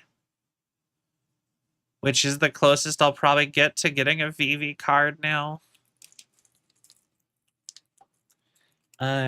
Insomnia, but holographic. That's the city from 15. Rydia's Return. She is one of the main girls from Final Fantasy IV, and it's holographic. It's so pretty. So obsessed with 14. I need to play more 14. I have not played almost any of 14. But I'm a big fan of the rest of the franchise. I never really got into the MMOs, sadly. There's Locke from 6. Swallowed by Leviathan. That's not that cool of a card. Poison the Waters. It's Kefka from 6, poisoning, like, water. I'd never played 6, though. I just like Kefka. Girly, I will make a new character to play with you. I would actually really appreciate that. That'd be really fun. I got Gilgamesh from 5.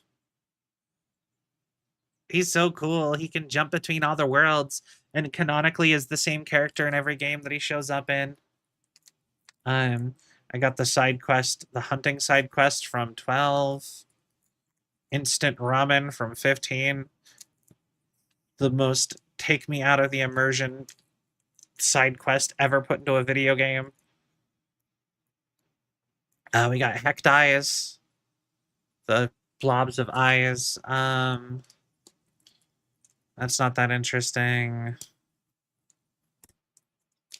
I have the Fate of the Esper opening mission from 6.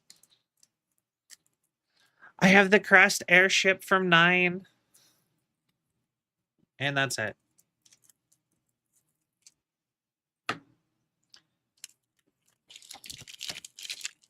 So, anyway, got another field research. We've got a Cliffhaven Sellsword. I swing a sword. It's a simple life. A lot of adventurers just see me as some cheap muscle. But if my steel lets them return home with their lives and limbs intact, then I've done my job. They look cool. But yeah, we doing another experiment of ASMR. I hope you all like it. A Namana Skitter Snake. It's a giant spider, I think. Wings are better than 2. Oh no, it's a guy riding a spider.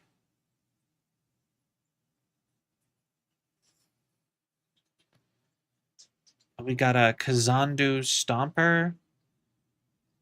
Elves revere cycles of renewal, but they prefer cycles that don't involve their homes getting smashed. It's like a T-Rex monster thing. So, got. But yeah, no, I got this set for like 2 or 3 years ago, and I never opened it. It's been sitting in my closet. I have another box too that I bought during the time. And like I said, it's nice to have something to do on a stream like this. So we have Dauntless Unity. It's like an adventuring party fighting a dragon. Strength of Solidarity.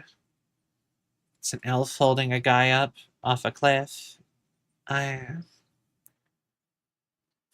Royal Eruption. Tending camp and sent only at the whim of the royal, whatever that means. Another cute little robot frog lizard thing that carries stuff.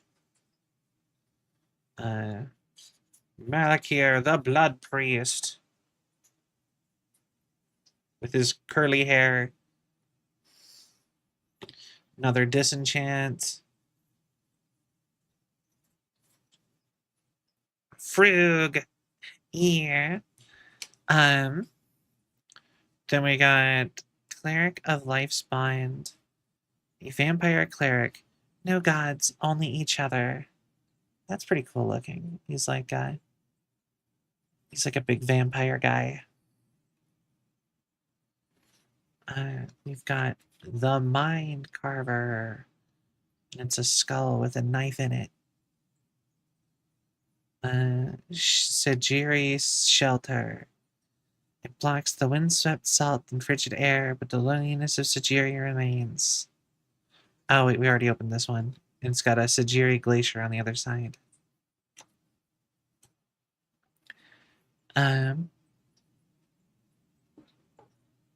Oorah, the Skyclave Hierophant.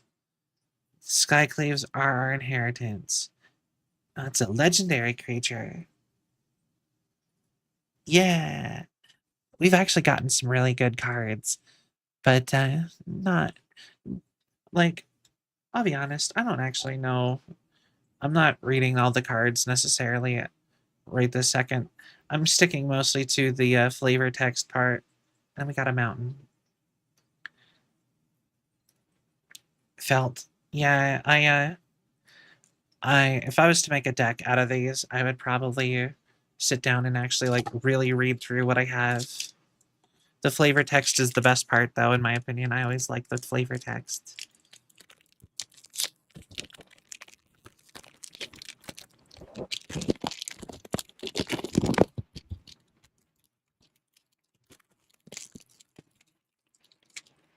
All right. Then we have a Tazim Royal Mage. The Royal can be directed. Observe. I also suck at making decks. That's totally fair. I've worked on it before.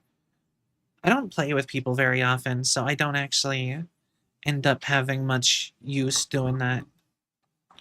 I like, you know what I mean? I don't really get to use any of my decks that I make, so I kind of stopped doing it.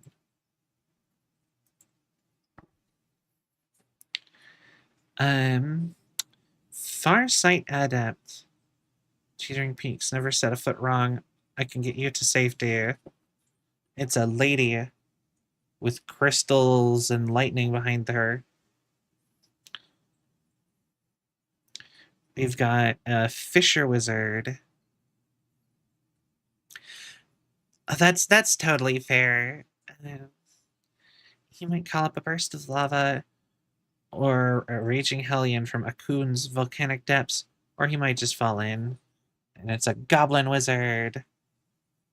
I feel like that probably is fairly rare in Magic. I don't remember many other goblin wizards. For real, I'm gonna need I need glove garter belts. These are keep wanting to roll up my arms and off. Tajuru Blightblade. Ora Ondar, the Kalani Garden is a lush tangle of growth in the harsh lands of Akum. Its plant growth marvelously diverse, a brilliant spectrum of vibrant life and speedy death. Glover belts, Goblin D's nuts. Anyway, so we've got another blood price. We've got Kazandu Nectar Pot. Insect, scythe-like forelegs are crucial for its survival because it tastes really good. Every inhabitant of Marasa knows it. Oh, it's like a honeypot ant. No joke. I actually kind of want to eat a honeypot ant just because I've heard, because they make honey, and it's like the one bug where I'm like, I kind of want to eat that. Because how else are you gonna have ant honey? Because you can't like get the honey out of the ants, so it's like that's how you know what that tastes like. I know that's weird and kind of gross, but I do kind of like the idea. It's the one bug I'm like, I kind of want to try one. All other bugs I'm like, no, do not want to eat, but a honeypot ant maybe.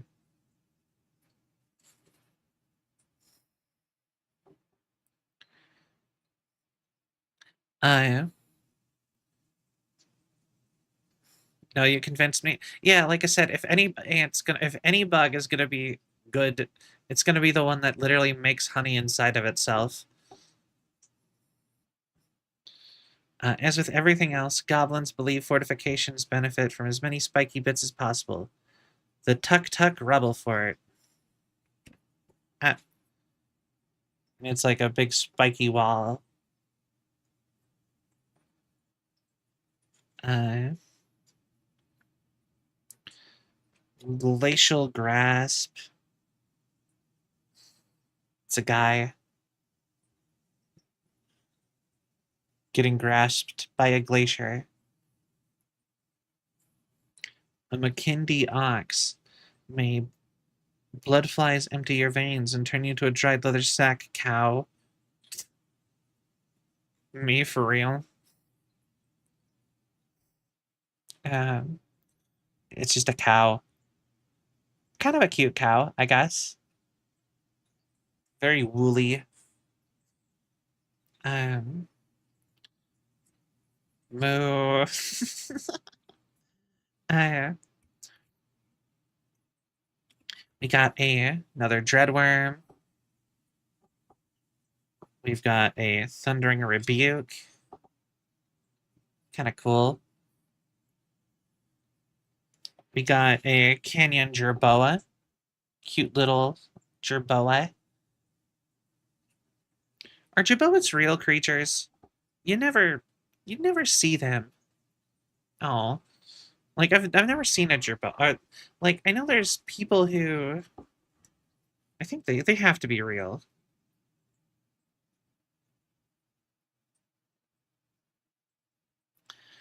Akum warrior. It's a minotaur. I am not cruel, but I have no patience for your mistakes.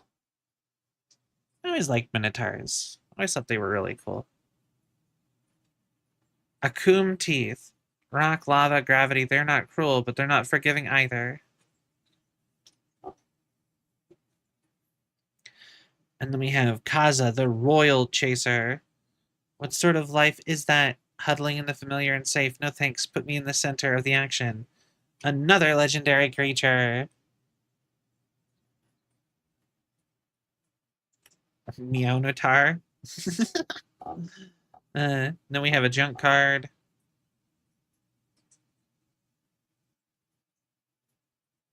I think they stopped giving away free codes for Magic the Gathering Arena. And then open our last of these type of booster pack, and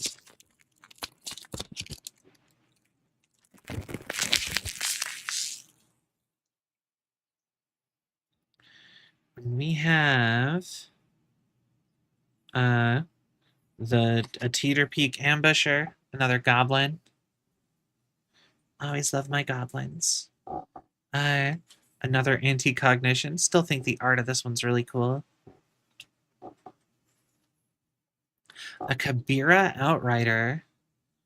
Undo Moas make wildly uncomfortable mounts, but for determined warriors, their speed is enough to make up for it. And it's a guy on a bird.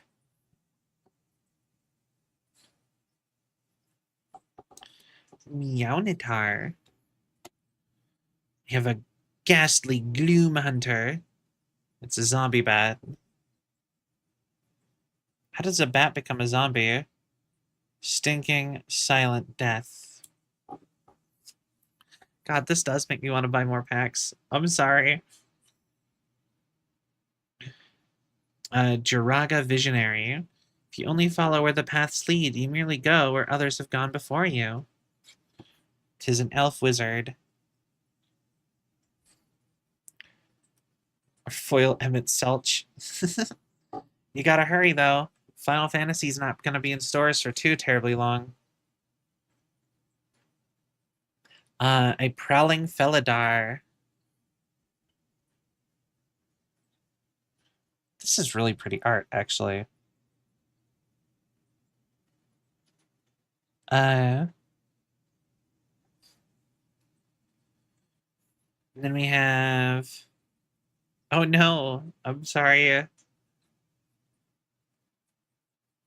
Reminds me of Dauntless. I could see that.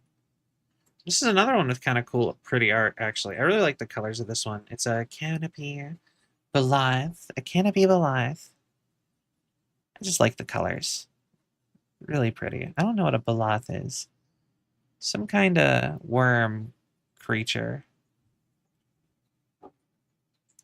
Another Tuk Tuk Rebel Fort. Oh no! Your keyboard got ketchuped. That can't be good. Another Glacial Grasp. We have a Skyclave Pickaxe.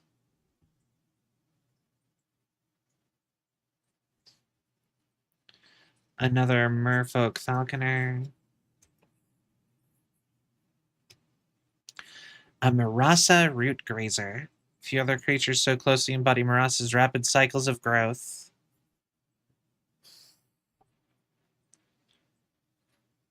It's like a lizard.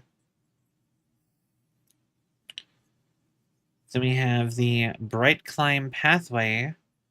Why risk your life and limb exploring the wilds? For this, Yavut's, the Sea Gate Expeditionary House.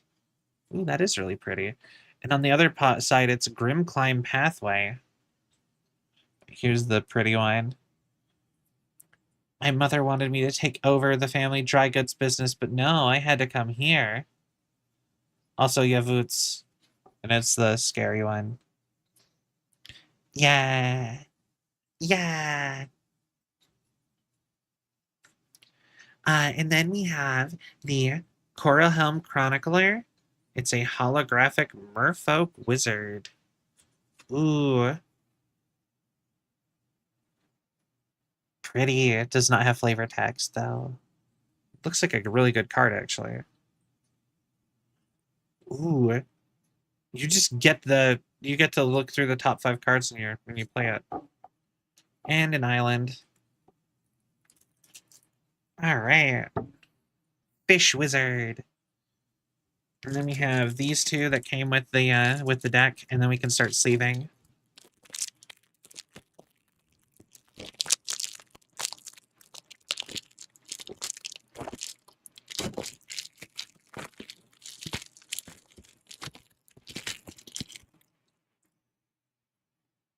Alright, first and foremost, we have... These are still Zendikar. Okay. Also, why are they bent? Look at this. Like, they came bent. But starting off, we have a holographic giant crab, a Charix, the Raging Isle.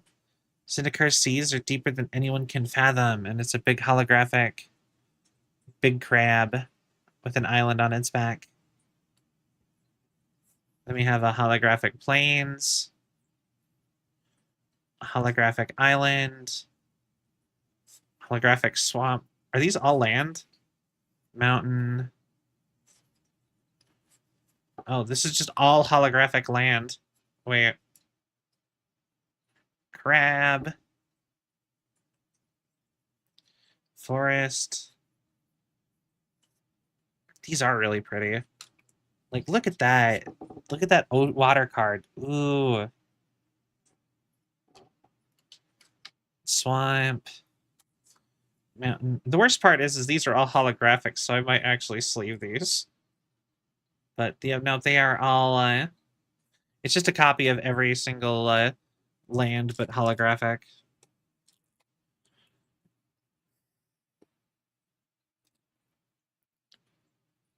Actually, I think I'm gonna...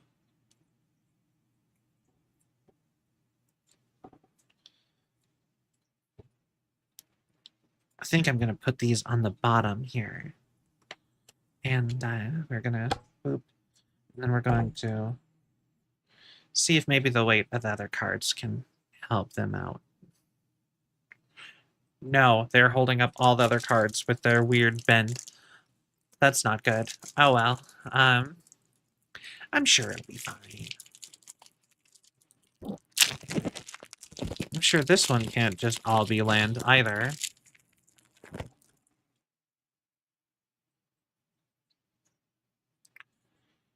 And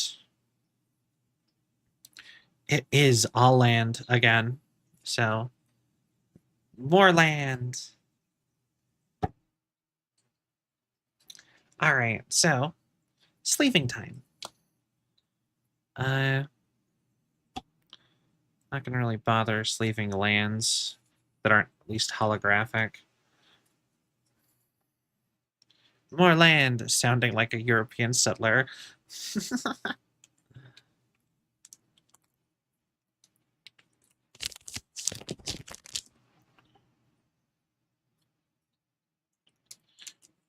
So yeah, like I said, I like Magic the Gathering. I I am one of my biggest regrets actually is that I actually had some original run cards that I got from my older brother that are worth a lot of money, and I actually sold them for pennies, basically for a cup like just some extra dollars to kids in my high school when I was younger. Uh, didn't even know what they were worth. Didn't care. I didn't want to get into Magic the Gathering at the time.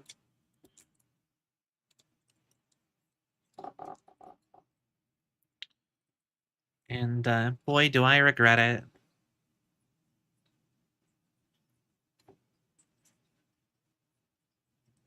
But yeah, I don't know if you actually want to see me sleeve all these. I don't know if that would be more boring, or we could just switch over to, especially with the gloves making it a little bit hard. But, but yeah, I really like Magic the Gathering. I got into it. Although, like I said, I mostly collect it than play it, even though I do enjoy play it. Um,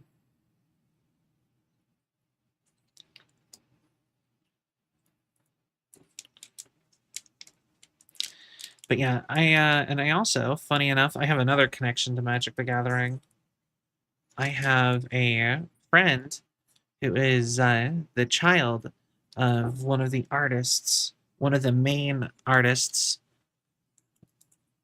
of Magic the Gathering from way back when, and they designed a bunch of the main characters in Magic the Gathering back during the 90s.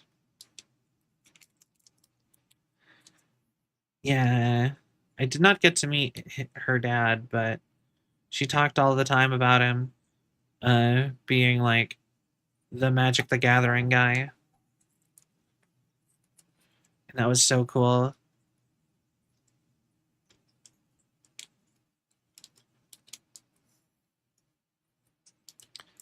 Um, yeah, but yeah, he was one of the original artists for a long time before they let him go.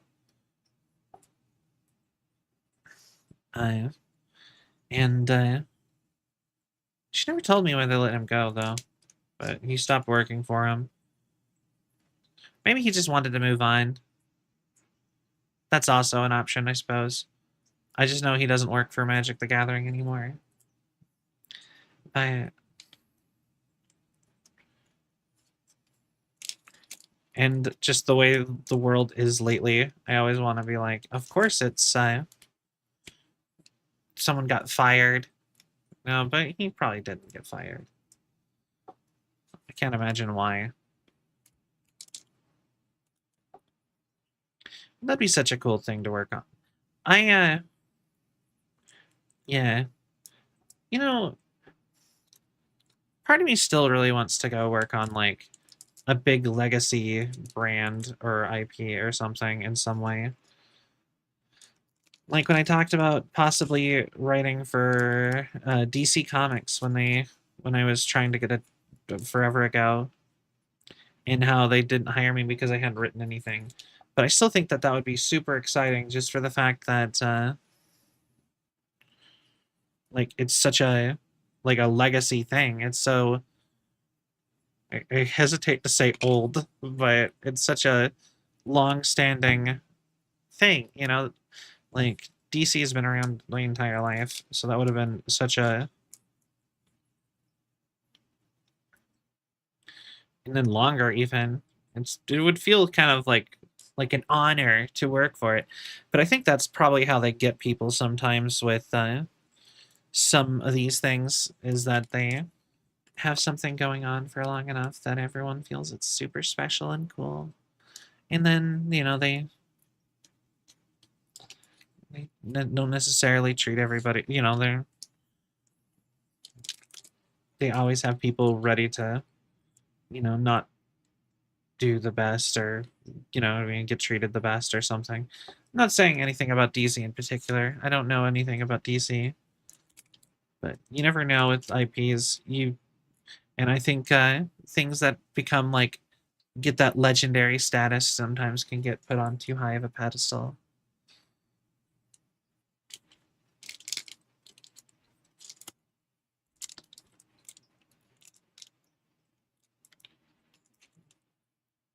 You know, but yeah, we have a bunch of really fun stuff coming up. Maybe not a bunch. Like I have a couple fun streams planned for the near future, and I'm going to try to take a little bit more breaks than I usually do. Because if I give myself time off ahead of time, because that's something that I've been looking at a little bit more lately, is like other people's like stuff that they do, just a little bit. And I realized that other people plan themselves out breaks a lot, and probably a lot of them stream less than I do.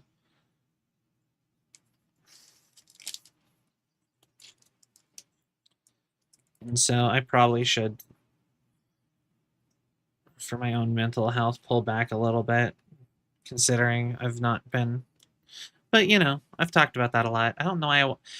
That's something else I feel like I need to do. I need to stop talking about so much drama behind the scenes stuff all the time. But yeah, gotta take care of yourself. Thank you.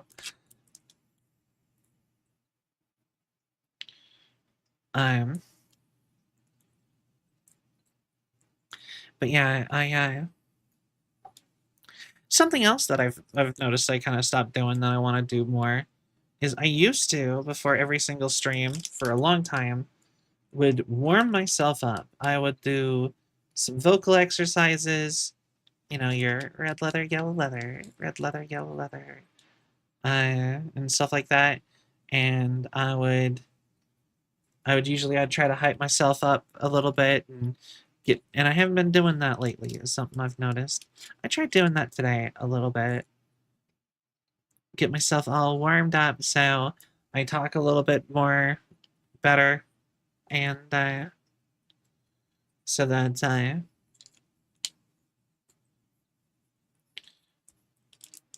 can have a little bit more of a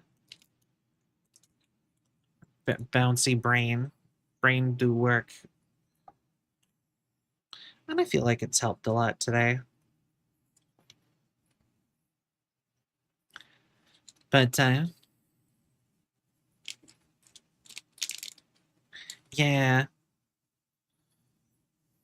like I said, I want to. I feel like I could be doing better.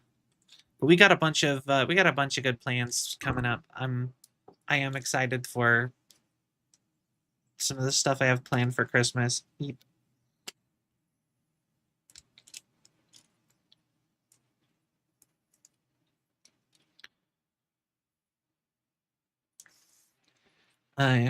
So here, I can pop the schedule up again for a moment. So, because I know some people came in later, but here's the schedule for the week. It's gonna get posted on everything after stream today. But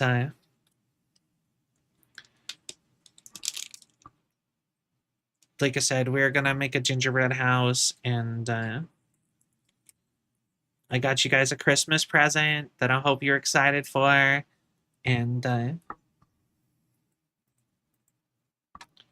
okay, thanks OBS. And if you actually look behind the camera, I decorated the studio. Got you a Christmas present there. We're gonna open that up on Tuesday. A lot of fun stuff. And I redid the Discord. I hope you all enjoy that. But yeah. Also, I hope you guys enjoyed the Sullivan night last night. Funny, fun stuff. Yeah, that's probably the last Sullivan night for the year. Like, I probably won't do another one just because I don't want to try to, you know, bother people over, like, Christmas.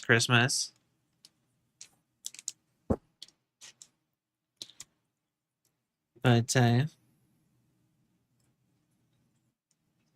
yeah.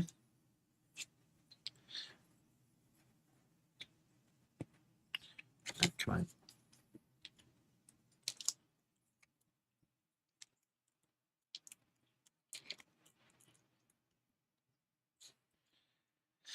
But next year we'll do some more. Also, I need to go hunt down my New Year's resolution stream from last year. Because we're approaching New Year's before too long. And we'll have to do a year in review of my New Year's resolutions again. Because I kind of like doing that. I feel like, you know, I feel like a lot of people aren't really into that. I don't know a lot of people's takes on that kind of stuff, but I, you know, like I said, I like it. I feel like saying it publicly what I want to do in the upcoming year, like some about it makes me feel like I'm keeping myself honest. You know, like it makes me actually feel committed to working on things.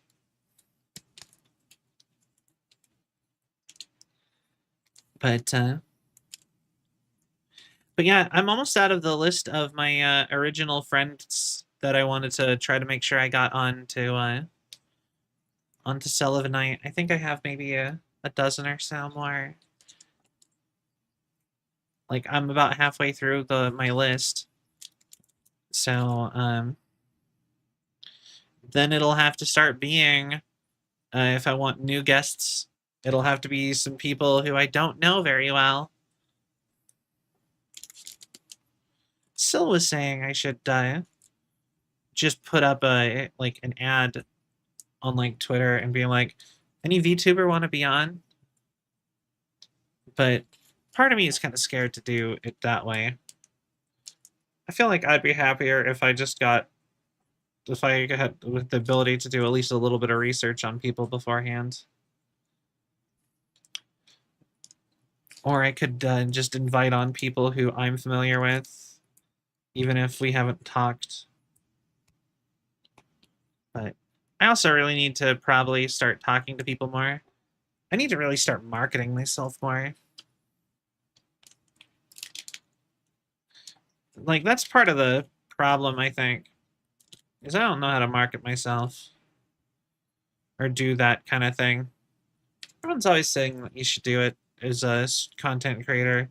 You should need to know how to do that, but I don't know how. Makes me almost want to go get like a marketing textbook, like marketing in the digital age or something, and just read through it. Try to see if I can learn something. Because funny enough, all the people who I like, so many big VTubers are like, yeah, no, I used to be in marketing. Like I could think of 6 or 7 big VTubers who are like, yep, I was in marketing. And I used my marketing skills as a former marketer to make myself a big VTuber. And I'm like, I feel like that's cheating. You had an advantage. You knew how to put yourself in front of people.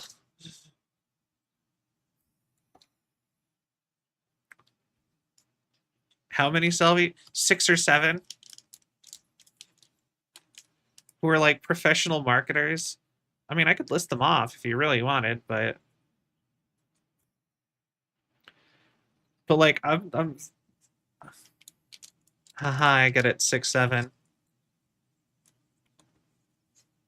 But I don't really want to just list off a bunch of other streamers on my stream.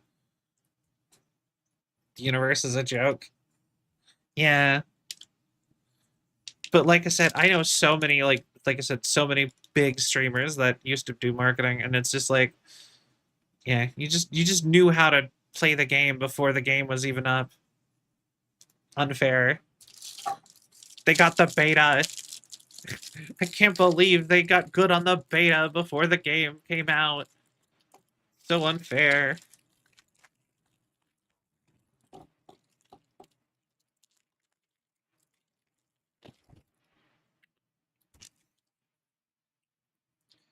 But they got that pay to win. Yeah.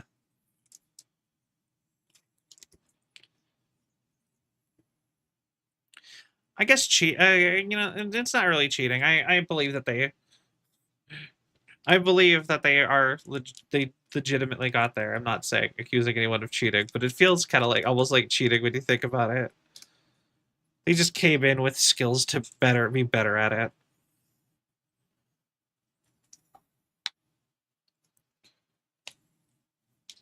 But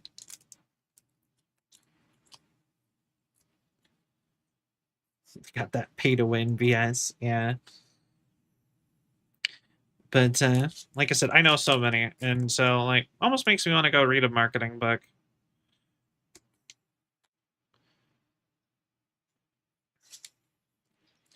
If you guys want, you can ask me questions or anything like that. I'm trying to get through sleeving all these with the sounds, but also I don't want to be like just dead silence of occasionally interrupted by crinkly plastic sleeving. Yeah. What's your favorite card so far? Uh Honestly, probably like the There Is No War in Bossing Say.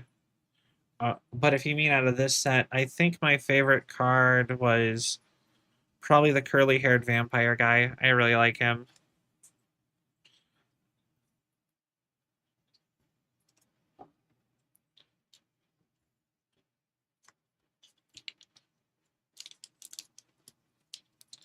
Or maybe the land crab. I kind of like the land crab too. In fact, land crab.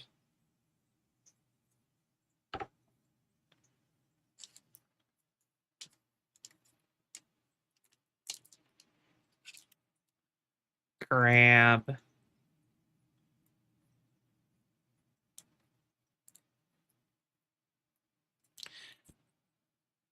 Crab.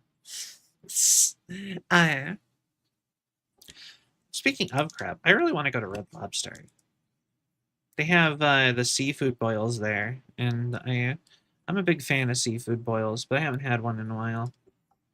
But they also have a garlic parmesan seafood boil, and it sounds so good to me.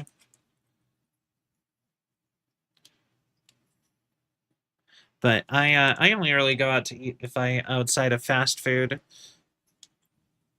If I like Mom Vion comes to visit, or occasionally Dad Vion or Dijon wants to come by. I don't I don't usually go out to eat very often. Okay, that's okay. I do sometimes go by myself to $2 Tuesday sushi, but that's only when I'm like really craving sushi. Otherwise, I'm usually happy with my home cooked meals or my Taco Bell dollar menu.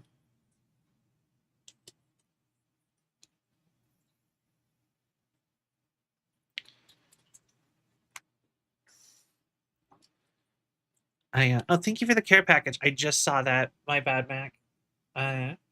Hey, Drake.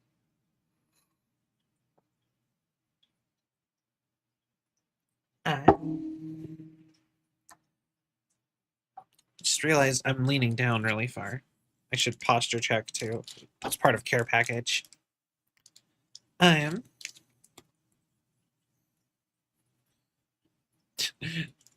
our literal iguana. It's just an iguana. Not even like a special iguana. That's just an iguana. Just red.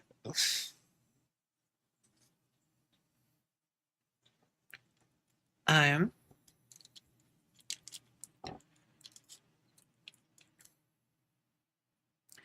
but yeah, I've been trying to think of some more fun streams we could do.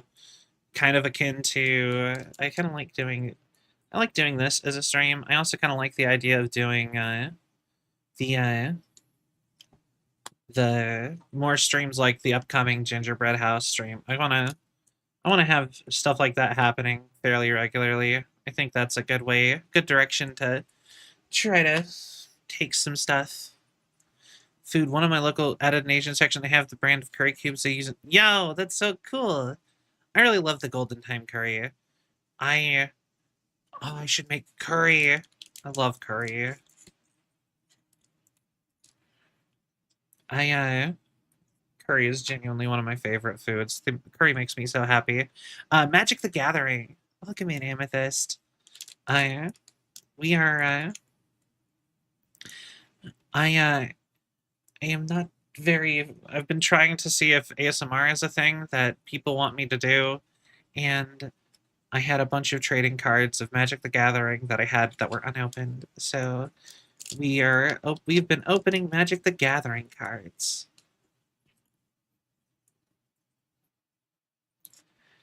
So, yeah, some good old Magic the Gathering.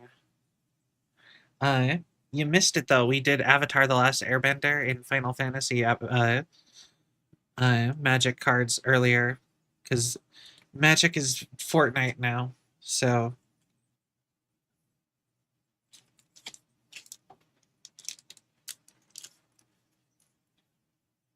I really don't mind that Magic the Gathering being like Fortnite.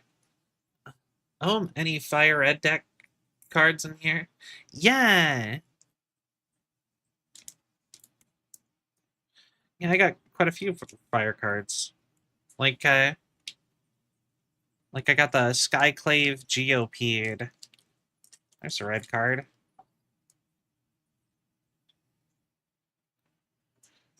But yeah, this is all Zendikar Uprising. This is a set from a year or two ago. Fortnite. I like Fortnite. Uh, like I said, the Fortniteification of stuff. I've always been such a huge fan of crossovers, and that they always make me happy. But also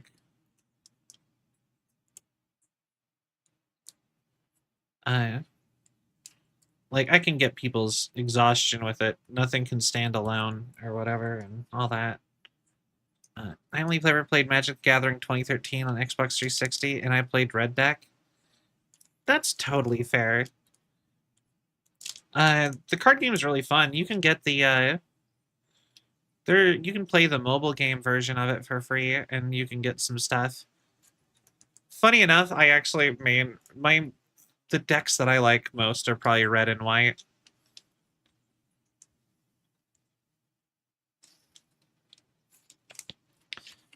Penny sleeve open.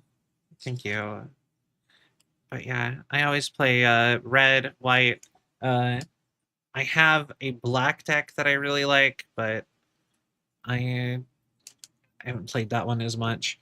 And every time I play newer black decks, they're not as good.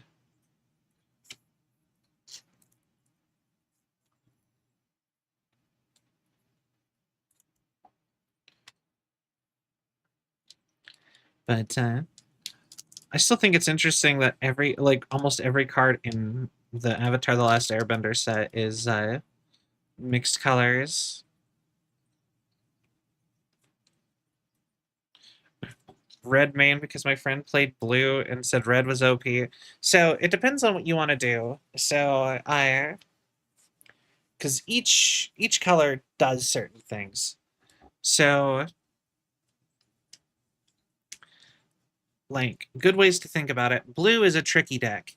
Blue focuses on stuff like undoing your opponent's turns or your spells, or unsummons your opponent's monsters, or has traps and stuff, right? It's very tricky. It's very thinky. Red is all about summoning lots of generally weaker monsters with some strong monsters. Occasionally you'll throw a strong monster out, but it's about summoning something every turn and keeping pressure on. It's going. You're going. Every single turn, new monster, new monster. And they're usually all weaker, but, you know, you can beat people by numbers. White is all about having a card and making it strong. White is all about having a card and making it stronger with like stuff like equipment and environment. It's sort of like a balance between red and green. And then green is all about like growth. You're supposed to sit and like you have so many enchantments and stuff. It makes hold on, wait. So white is a balance between red and green.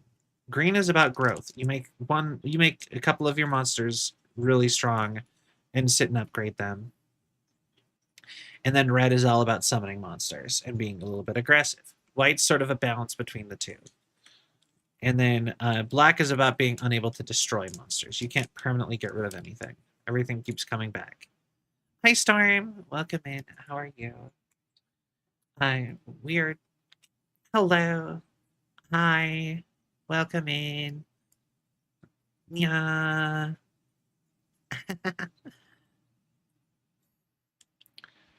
I'm doing good.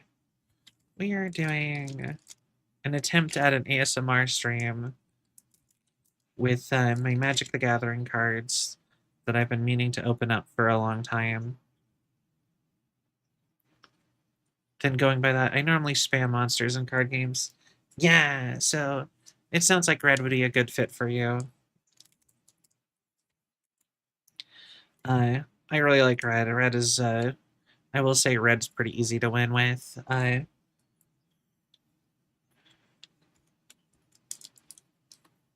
Like, like,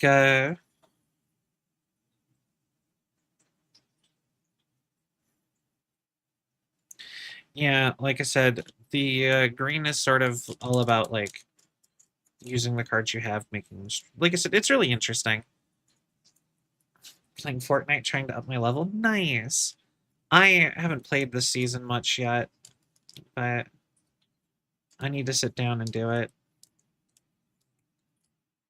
I really like this season the way it's currently going.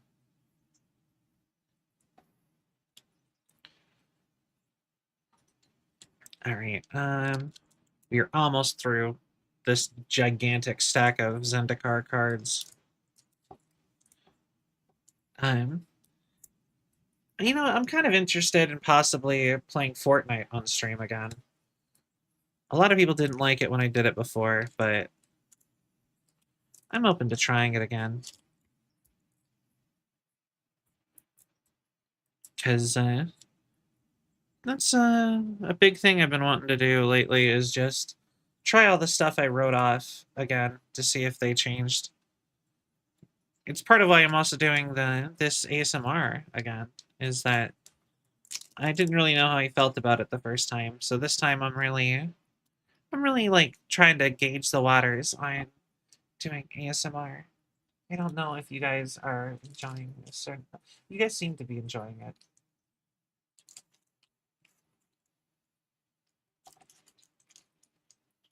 Come on, nope. Nope, nope. These all being in sleeves make them harder to stack properly. Come on. Come on.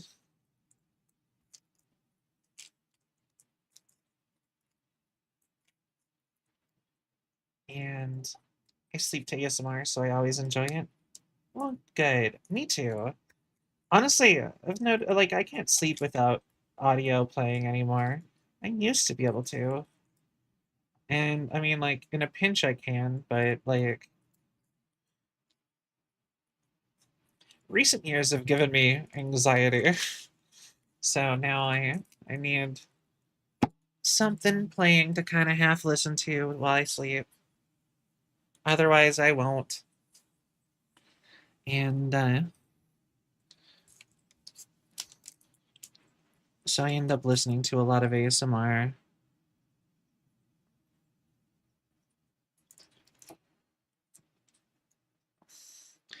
Uh, Although I will say, something about saying that I'm a fan of ASMR always feels weird.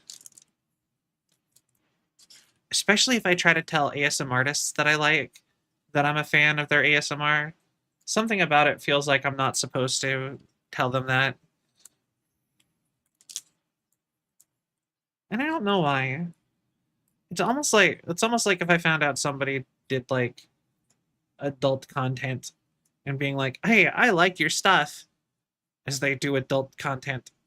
And I know that's not what ASMR is like, but there's something about ASMR that kind of has that similar sort of like, you're not supposed to know me and watch this content. Coming over, I sleep so much now. That's nice.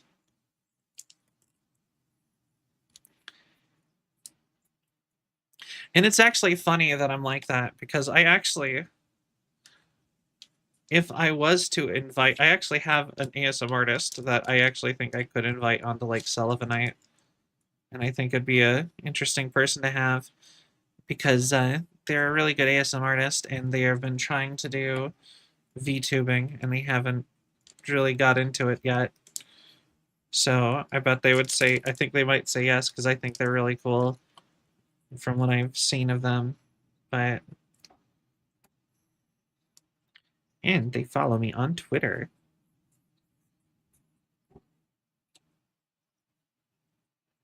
But,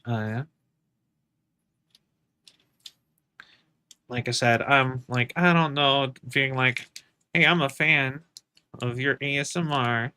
Want to be on my talk show? Something about that makes me go, I don't know about that. Honestly, that's kind of my. I kind of sit in fear doing that to people. Part of me almost feels like I'm too not big to invite people on, certain types of people on.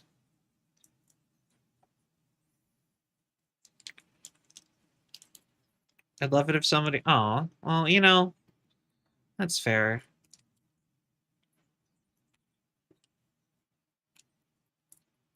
It's kind of like saying, I think your voice is lovely.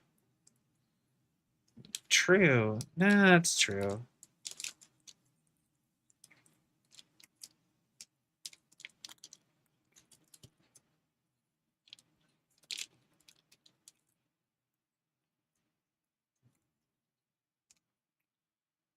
I will say though, I like I've said, I will shoot my shot with anybody. Like that, if I get a request, I will shoot the shot before and message them. Like I said, the only one I vetoed was Iron Mouse because of the current drama she was going through. But you guys have only requested 2 people, and it was Iron Mouse and Markiplier. I really did send an email to Markiplier. I never expected him to respond, and he didn't, which is exactly what I expected. So, but I'll be honest, I would be very afraid to ask somebody who I didn't know personally, who like I don't know, sits around like the 100 CCV or higher. I'd be like, why would they want to do anything with me? Unless I knew them personally, like I kind of did with like Key and Yarny and Lumi.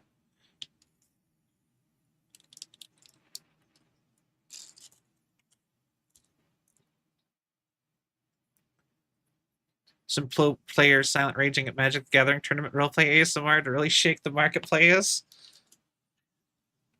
Oh my god, I can't believe you counterspelled me again. Counterspell me again, motherfucker, and see what happens.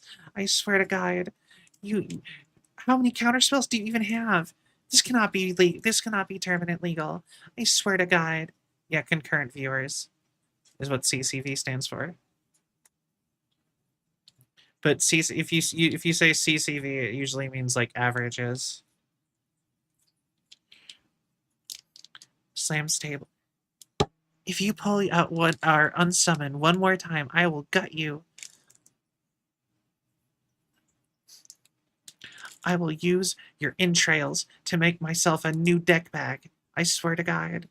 You cannot unsummon one if you counterspell me one more time, I swear.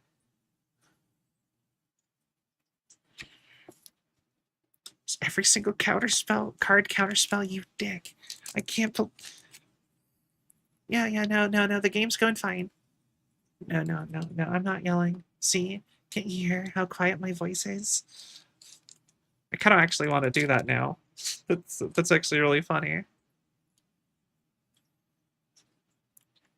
Because I'm already laughing at this. I'm sorry. I actually kind of like that idea. Okay, you know what? Do you guys actually want me to script that out? I'll get an art. We'll actually have a whole. I could actually script that out and have an actual thing of it. I'm totally willing to do that. It'd be funny. All right, I'll put it on the list of me of things to. I'll put it on the list of the to-do list of things for me to do.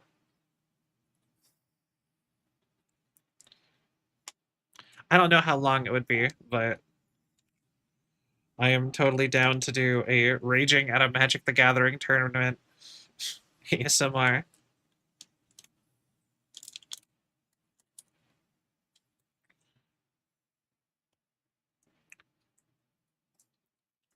All right, almost through all the cards we of our Zendikar cards.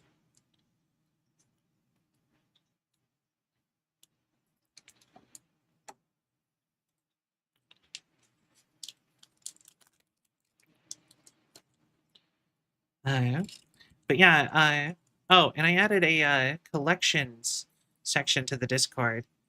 So the idea of that was I thought about adding a trading card section, or I also thought about stuff like some other stuff like that,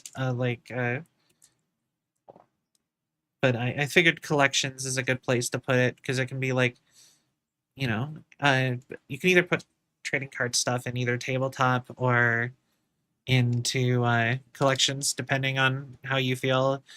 Uh, Basically, just if you want to share stuff that you guys have that you think is cool.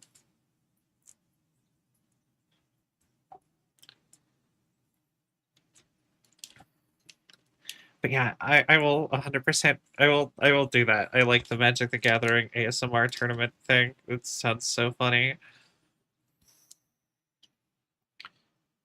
You know, I actually used to play Yu-Gi-Oh really pretty obsessively too, but I played Yu-Gi-Oh. Okay, this is gonna make me sound old, and I'm gonna go ahead and bite the bullet and do it anyway. When I first started Yu-Gi-Oh, it was right after the anime, and I don't know if you knew if you followed the Yu-Gi-Oh card game, but when Yu-Gi-Oh first came out, it it worked like the anime. It was all just sort of made up rules. Just do whatever you want, basically. Just summon things willy nilly. There was no sacrifice summons. You just played cards as you drew them, right? Really simple rules. And eventually, that was kind of deemed. They eventually kept adding more and more rules, and then they changed those rules because they didn't really think those rules through. Uh, and then they started banning all this stuff from that doesn't even make sense to ban, in my opinion, like Monster Reborn. But essentially, the rules kept getting changed and changed and changed. Basically, every single set, it didn't even have the consistency of like a basic game structure. And around after at the third time that all the rules entirely changed, I just couldn't keep up with it anymore, and I stopped playing. I'm like, what do you mean? Like, I tried playing with people, and they're like, you need to synchro sacro summon to. You need to sacro summon, which is different than a synchro summon, which to get a level 1 card to. But then you need to use this card to level that card up to make it not terrible. But you need to actually own the level 4 or level 2 version of that card to. And I'm just like, oh my god, why? Using Pot of Greed to summon Pot of Greed. That's what it do, Yugi. Yeah, but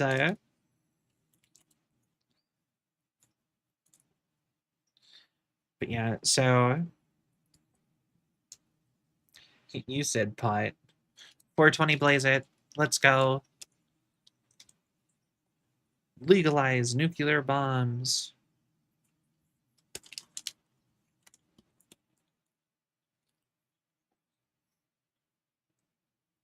But I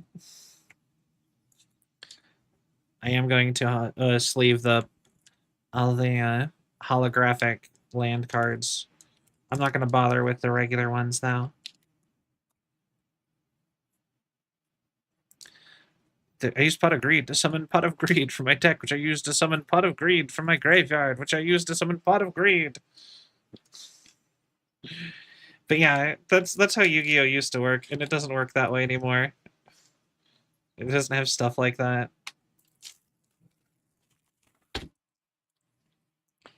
But the funny part is I have the most valuable.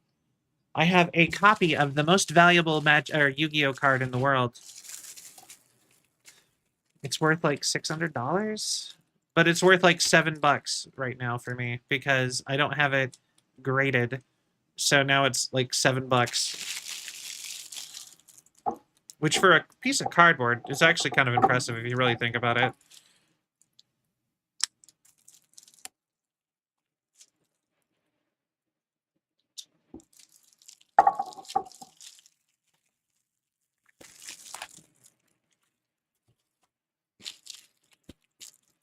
Come on. Come on. You know what? What am I doing?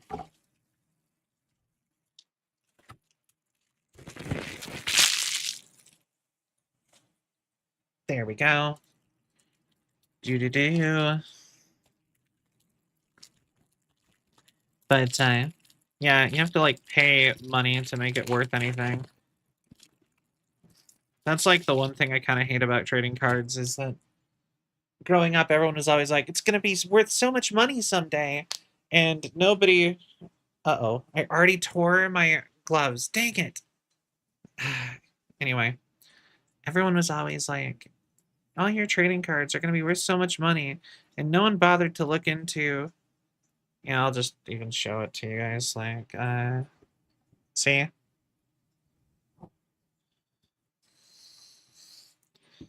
Well.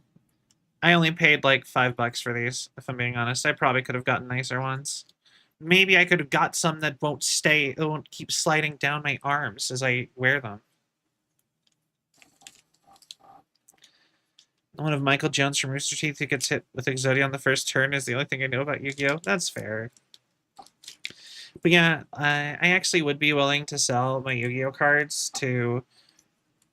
Not all of them, obviously. Like, some of them have... But, like, the really rare one that I have, which is supposed to be worth, like, $600, $700, I'd be down to sell that. I actually would not actually bother... Or would not mind selling that. But... Because I have other copies of that card, too, that are just not the valuable one. Because it's a first edition holographic summon skull. And it's in a hard case, so it's... And it's been in a hard case since I was, like, little kid and had it. So, the hole in it just adds to the style of the glove. Yeah, sure, let's go with that. Case. But,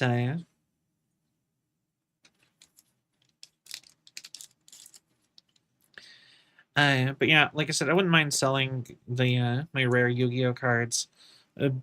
Just even if I had a thing to go into it for it to go into, like I wouldn't mind trading them for like a new VTuber model or something. Maybe not right now, but just generally, right?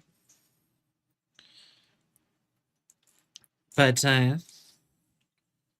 you know, the thing is that you have to pay like I have to pay like $80 to get them graded to become $600 or whatever, and it's like it's just so expensive. And I feel like if I did send them on, like, and you can get cheaper grading by sending in multiple cards, and it's I don't know. It would require a lot more work to even just figure out if they're worth anything.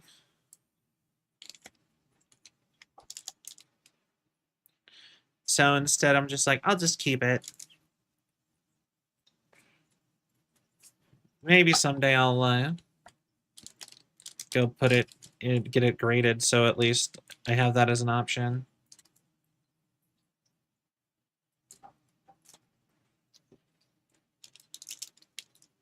Although part of me also kind of feels like, man, maybe I don't know how much longevity Yu-Gi-Oh has left, considering, you know, the creator died and it has not been very popular outside of the card game since like the anime hasn't been popular in a while. So, you know what I mean? It's one of those like, that's a thinker.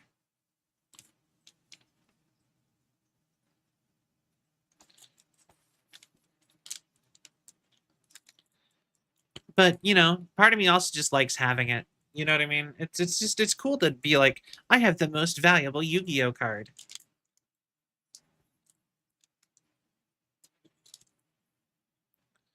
Not enough Fortnite like crossovers in Yu-Gi-Oh.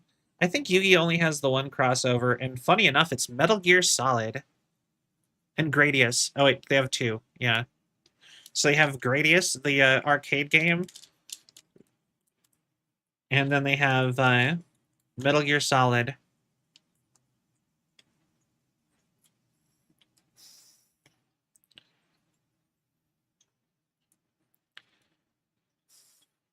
But I still can't believe, like I said, I'm still upset that the Fortnite crossover in for Yu-Gi-Oh was literally just Joey's shoes, because and that one only happened because uh, a shoe company that Fortnite already does already did a collab with released a Yu-Gi-Oh shoe, and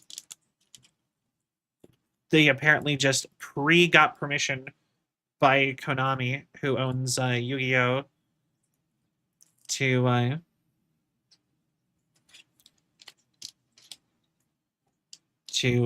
put in all their shoes into Fortnite. So Fortnite's only Yu-Gi-Oh thing is Joey's shoe. And it's just like, great. Who wanted side care? Not even. It's not even Yugi's shoes. It's Joey's shoes. It's just so random. All right, and that's it for Zendikar.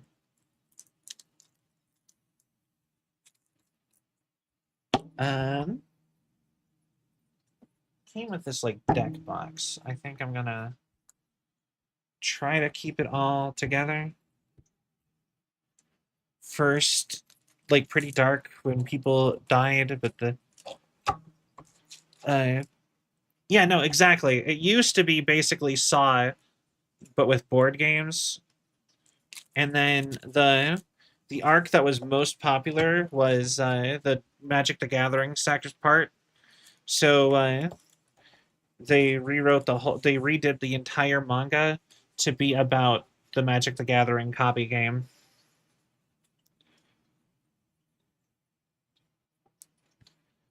All right, put all of these land cards and the junk cards all back together. And they can just in the box. Yeah. Oh, I forgot that this was a thing. And then that box can go inside of this box. I'm going to need to go through that later. And I'll clear these off too. Yeah, no, Yu-Gi-Oh started off really dark. It was all about people died. And in fact, actually, it still is pretty dark. In the manga and in the original Japanese version, if I remember correctly, the people don't get sent to the shadow realm. People die. You're getting sent to the afterlife. You're getting killed. I think it might even be hell. They might be telling you, saying you go to hell, which is crazy. Well, it's just crazy what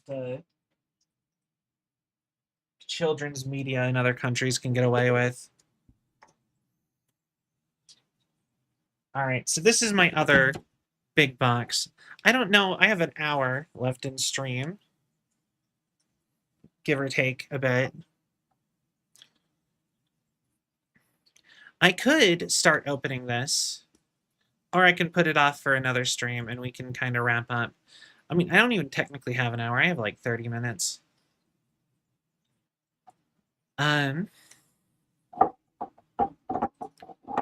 Because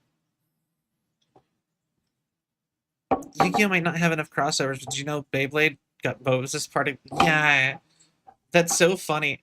Want to hear something interesting? Did you know that Beyblade is one of the it's a Beyblade's a Yu-Gi-Oh clone, right? I think everybody knows that. Beyblade was trying to be Yu-Gi-Oh. Did you know that Beyblade got bought by Warner Brothers during its original run, and Warner Brothers just owns it? Oh no, I damaged the box.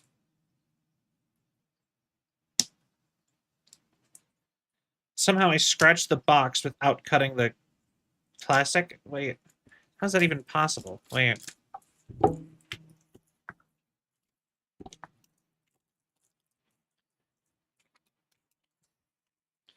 But yeah, there we go. But yeah, Beyblade is nuts. I believe it's just made by like Warner Brothers Japan. But that also means that Beyblade is now owned by Netflix because of the Netflix deal. Okay. Also, can I just say, this is called Heim. This is the Greek mythology set. But look on the inside of this. I feel like they're wasting art on this. Okay, that came out.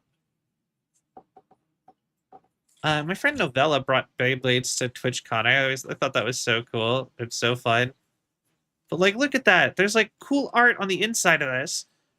No one gets to see this. You know what I mean? It's like, am I supposed to like unfold this and make this a poster or something? Like, I don't know what to do with that.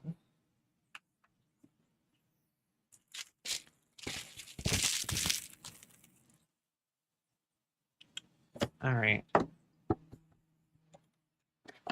This is just a deck box. I do like that when they give you these big sets, they always give you a deck box like that. But also, this is just a better deck box.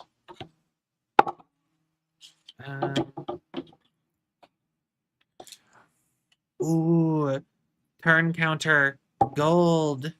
Look at that. Oh, look at that. That is so cool looking.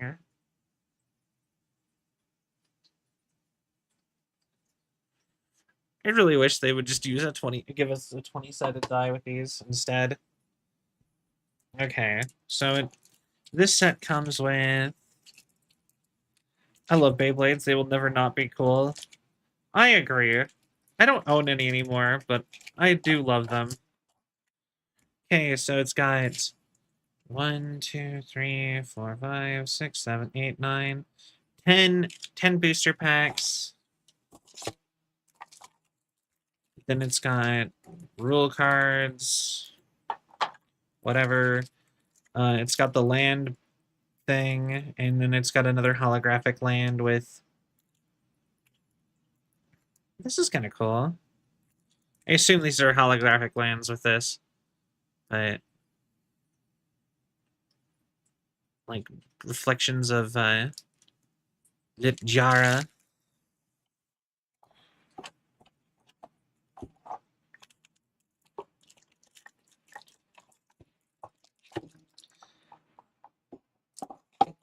But, yeah. So what do you guys think? Do you guys want me to open some of these cards today, or do you think I should just wait? We can get a whole other one of these out of it. A whole other ASMR card opening streams. This took a little longer than I thought it would. They always do. But also, after that, I won't have any more big booster boxes to open. for a while because I do not. I don't have enough money for that. They expensive. These are like $80. They're like $60. Have you ever heard of Bakugan? Yo, I like Bakugan. I remember Bakugan. Um, I'll tell you what, you guys. Give me a one in chat if you want me to open up a few more packs with the remaining time, like another pack or two. And give me nothing if you or give me a 2 if you want me to just chat for the rest of the stream. We'll turn the hand cam off and I'll go into the center of the screen and we'll just talk for a bit. One.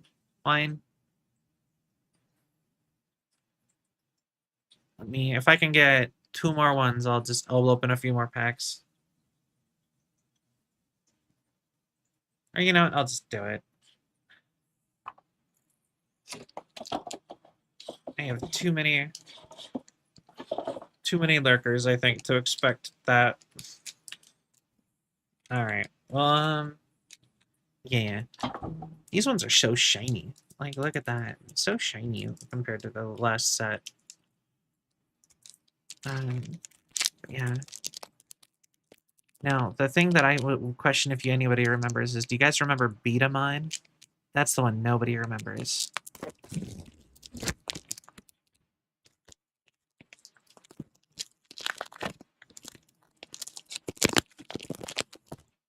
Actually, I watched a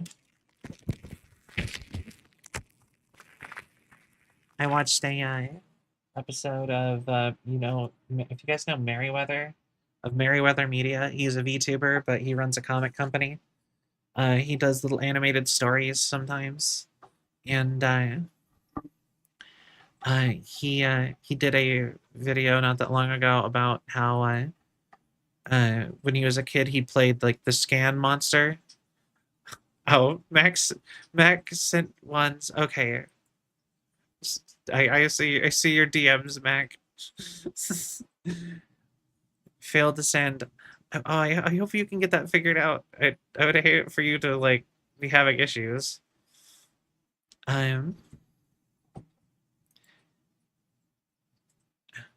Free me. I'm sorry. I don't know how to help you, Mac. I'm sorry. Maybe try refreshing the page.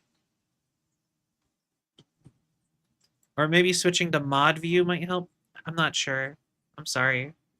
But anyways, they were talking about this like scanner monster thing where you'd have to scan barcodes of products and you would get creatures based off of the products most of the time, and sometimes you get generic ones. And it was like a whole thing where it was like Pokemon, but you had to scan products to get the monsters, and you would have them fight and stuff. And I just think that sounds so fun. And I remember playing that, but like I said, it's such an old IP at this point. I just like that was the first time I had thought of the scanner mon or whatever they were called. Was from a Merriweather Media video where he talked about how cool he felt scanning products for things he didn't buy at like the convenience store. Because every barcode can only be used once. So, because every barcode's slightly different, like the number's different, but the pattern tells you what it is. It's like a whole thing. Barcodes are super interesting. Fun fact: did you know they're Morse code? I'm talking too much. I'm talking too energetically for ASMR. So we got the Litjara Kinseekers. Like calls to like, and none are forgotten. It looks like they're like bug people. Kinda. Like I can't even really tell what they are, honestly. Test. Were you all having issues? Test. Uh-oh. You're all back?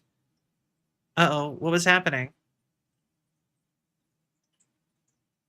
Hello? I hear you. Hi. I mean, I see you. Blocked 6 times? Oh, no. Uh-oh.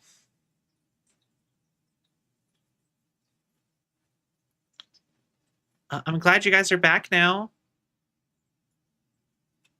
Uh, yeah, that was what Mac was saying. Mac was DMing me about it. Uh, uh-oh. I decided to count it as you guys wanting me to do more cards, though. So, we got a Cinderheart Giant. So, yeah, Twitch is really struggling. I'll be honest with you. It's actually, I'm kind of starting to lean more towards maybe I should put more focus on YouTube. And I hate that because I don't like YouTube's system as much. But Twitch really does not seem to be doing that good right now. I will say that if you enjoy my content and you follow me here, I do highly recommend joining the Discord and following me other places, just in case, because like I said, Twitch is having issues and it keeps getting kind of more issues. So, but yeah, Cinderheart Giant. What fire giants lack in arcane prowess that make up for with reckless explosive rage? So I think I'm gonna OCD move cards into that. So, and then we got a Story Seeker, Dwarven Cleric. Dwarven Skalds are the most renowned storytellers in all of Kaldheim. They travel across the realm seeking out heroic deeds and chronicling them in epic sagas. Actually, wait. This is Kaldheim. No, I think this is the Norse mythology expansion. Not Greek mythology.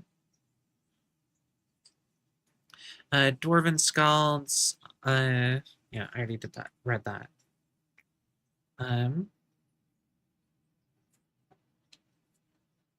Then we've got Broken Wings. Finn climbed the highest peak and waited still and silent till the falling snow had hidden him entirely. When the great eagle flew past, the hunter's aim was true.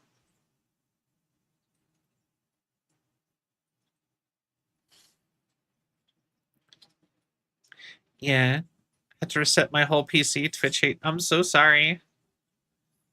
So I was trying to get around it, but then I just typed help and it got stopped, so I knew it wasn't that. Yeah, like I said, something seems to be going on. I'm sorry. Grim Draugr. She was a ragged shadow of her living form, but she had lost none of her deadly prowess. I find it so interesting that there is a just a Norse mythology version of a zombie.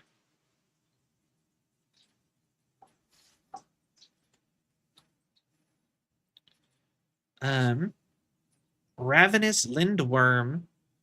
I am no coward, but I'd sooner tangle with a rampaging Torga troll than a hungry Lindworm.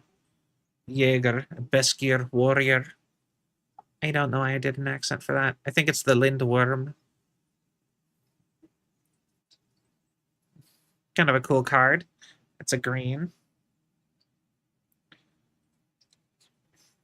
Behold, the multiverse.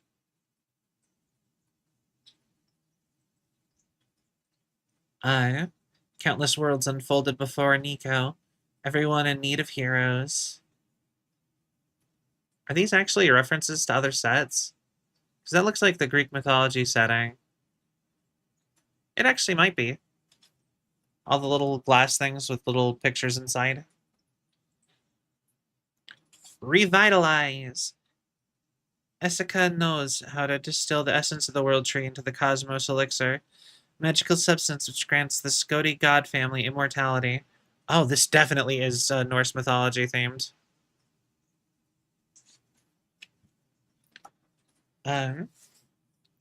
We got our Raider's Carve. Artifact vehicle. Oh, yeah. Just, oh my god. You build Viking boats with crews using vehicles. That's so cool. Look at that.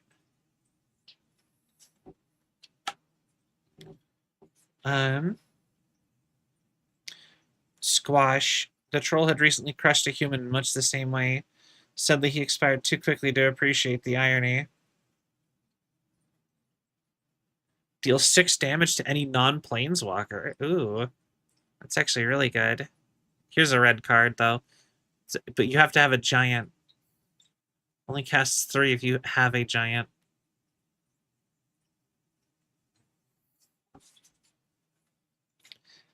Alright. Arnie slays the troll. A saga card. I'll be honest, I never quite got what these kind of cards are about. Like, I never really used this type of card.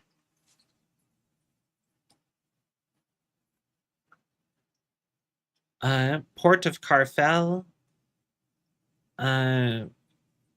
Oh, it's like a little town. That's pretty. Oh, this is really good.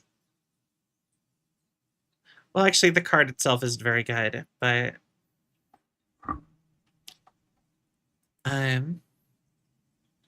silenced again. Oh no.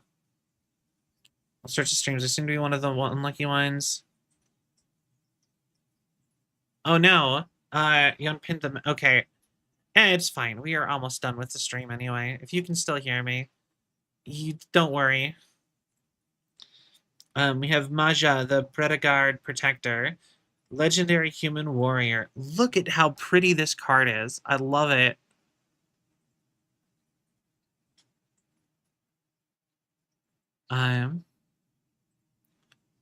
All like the ornate Nordic, like, heraldry and stuff. So pretty. I love it.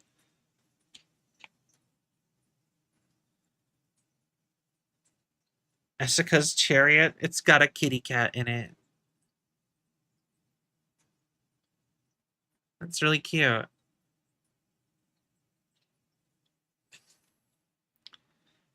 Alpine Meadow. That's a pretty land card. A white-red land card, too. And then Koma's Coil. A token serpent.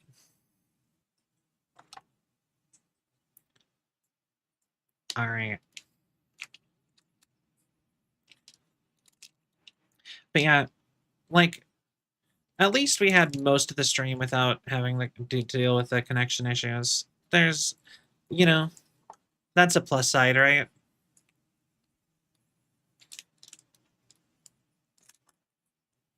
So, sleeving all these. Man, this one's so pretty. I still love it. Like, I really like this one. Like, I just wanted to show that off again. Legendary creature. Maja Blitzguard Protector. That's the only time I've ever been like, ooh, I love all this stuff.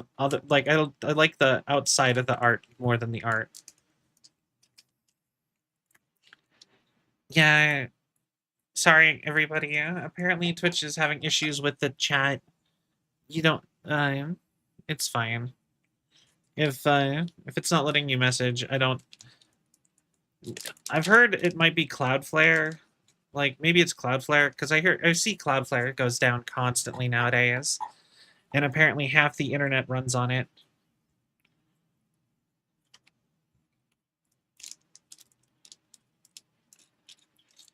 Hi, Zyber. I'm liking them in case I go again. Well, glad to hear it. Fastly stock going up by the minute. Yeah, I don't know what Fastly is.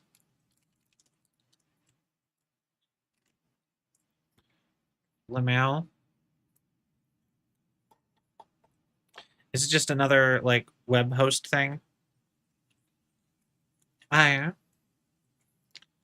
Fansly. Did you know that Fansly is officially like in partnership with Twitch? I just always think that's so crazy. Like they're an official sponsorship. Oh, Twitch itself went down?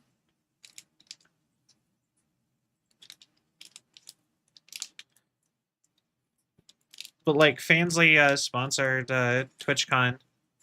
They always have a huge thing outside TwitchCon saying to try checking out your favorite streamers on Fansly for like 5 minutes. Oh no.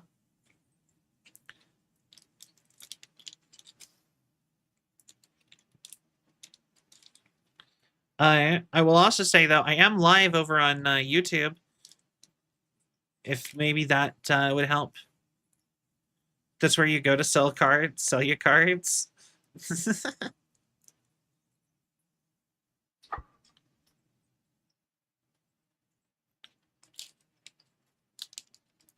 Yeah, we only had time for one more booster pack, so we're probably wrapping up here pretty soon.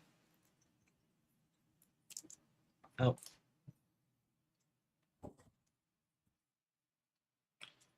Come on.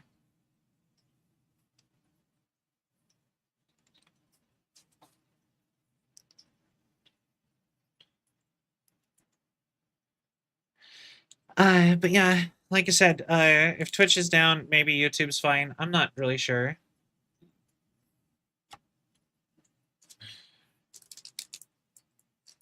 But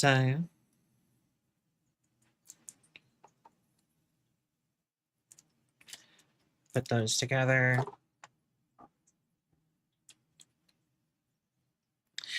Yeah. But yeah, I'm gonna just sleeve these, and I think we're gonna wrap up from here. I think, especially if chat's messing up on Twitch side. Here we go. Welcome to Taco. Oh, Zyber, thank you for the raid. Welcome, readers. Or wait, that's way too loud for ASMR. Welcome, readers. Thank you so much for the raid, Zyber. I hope you had a fun stream. More packs. I'll open another pack. Godsdamn, thank you for the follow. I really appreciate it so much. Twitch was down, but it's back now. That's so crazy. For real, if you guys are having trouble, if you do go over to the YouTube channel, then but yeah, if you go over to the YouTube channel, I'm also live on YouTube right now. It might be you'll be less likely to have disconnections, maybe. Just throwing that out there as a option.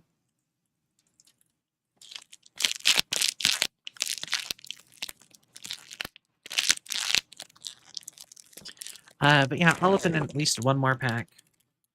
But yeah, we're doing ASMR today. And we'll stick it out and win. That was like the worst tear ever.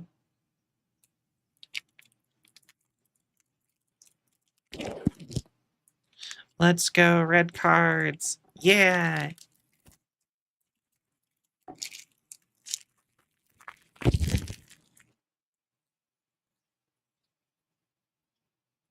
All right. So we got a Carfell Harbinger, a zombie wizard. This is a realm of the living. King Narfi's Legion is coming to change that. Zombie wizard. We've got Tormentor's Helm. Ooh, that gives me Surtur vibes from Norse mythology. Oh, well, fair enough. We've got the Axgard Braggart, a dwarf warrior. Heavy, huh? The Troll King of Mossrun was heavy, and I tossed him 5 miles.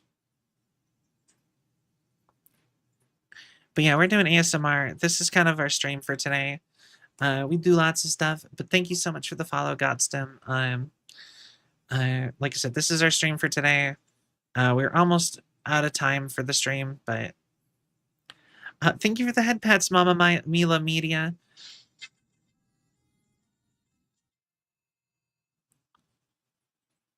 Anyway, we've got a pilfering hawk. Well, at least it left us a mouse in exchange, or make that half a mouse. Exchange for a necklace. But yeah, I'm a big fan of Magic the Gathering. I really love the card game. I collect the cards. I there we go. Snakeskin Veil. Does a serpent roar and chase its prey? No. A serpent waits silently for oblivious prey to draw near. And I'm not really sure what this guy's doing. He's hiding somewhere. It looks kind of like there's snake skin. Maybe it's like an invisible snake. The Wither Crown. We'll see each other again soon. Egon, the god of death. And there's a secret guy with the same crown back there. Funeral longboat with a crew of one. Ooh. Cast unto the windless water, he drifted until the sea turned to sky. Saga of the Lost King. Really cool.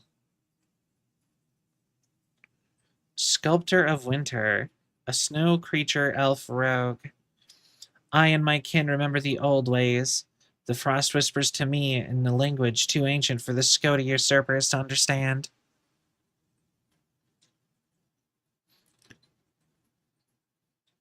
Really cool. Shackles of treachery. In that instant, Toral felt only the power of the storm and the need to destroy. Interesting. Gives me kind of Thor vibes, maybe. Okay, Clarion Spirit. To the living, the horn sounds faint and mournful, but to the spirits of Istval, it is a thunderous call that must be obeyed. Red goat. Yeah. Spirit. Ooh, this is a really pretty card. Look at that.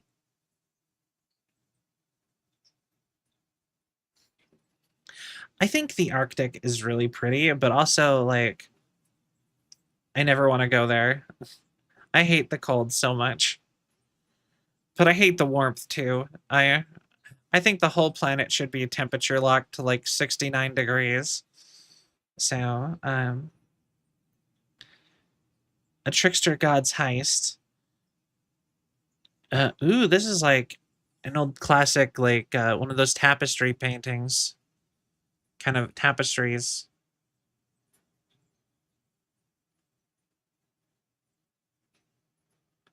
Really cool. Vega the Watcher, bird spirit. When I seize the past, one the present, and one the future, and none can be deceived. Just for it to get blasted by a throwaway minion? Yeah, probably. That's the way it works. The Bears of Litjara, or Lityara. I love owl monsters. They're always a hoot.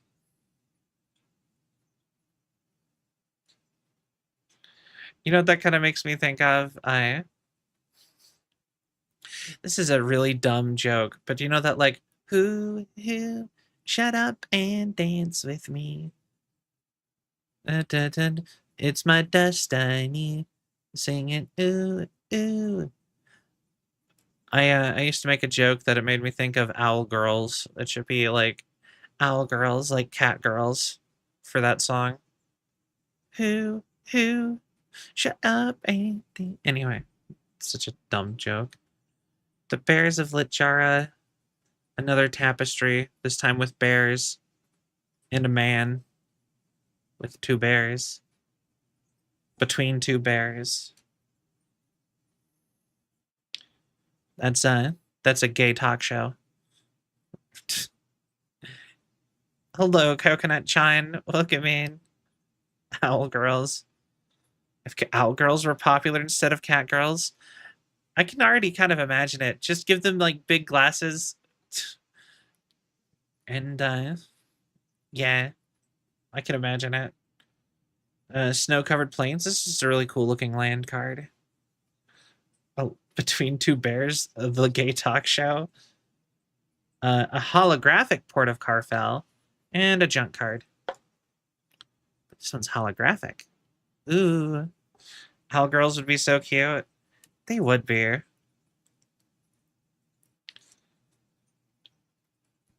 Just gotta make it an IP of some sort. I mean, like, we have horse girls. We have cat girls. Now we need to get,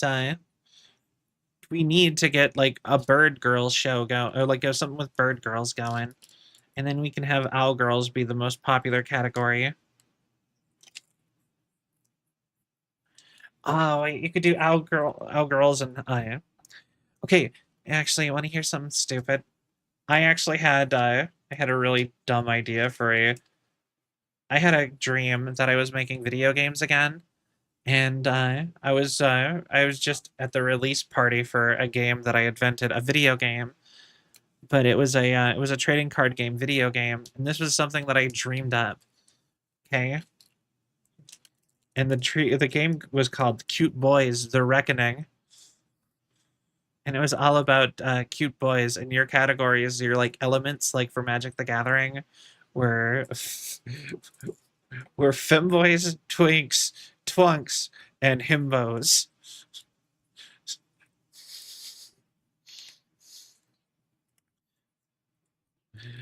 And you had to just play cute boys and do a whole like card game with like playing the cuter. I don't know where I came. Where anyway. And I had a whole dream where I invented it and was explaining how it worked on like a TED Talk, like almost like a Nintendo Direct. And that was the dream, was just me being like, my new game, Cute Boys: The Reckoning. And it was like a little RPG where you walked around and played a card game about like summoning cute boys. I don't even know where it went, but it was a dream I had. And I wrote it down because like part of me thinks that actually has merit as an idea. So maybe someday I'll make Cute Boys: The Reckoning an actual game. That might be funny.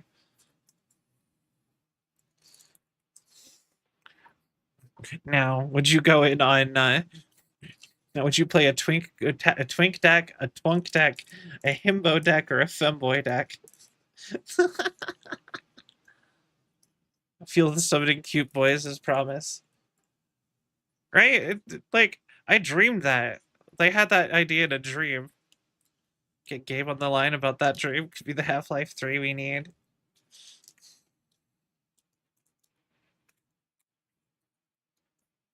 A twink femboy deck. But yeah, that was I still kind of want to make that a game. Half Twink 3. Uh, but yeah, maybe someday I'll make that an actual card game. That'd be really funny.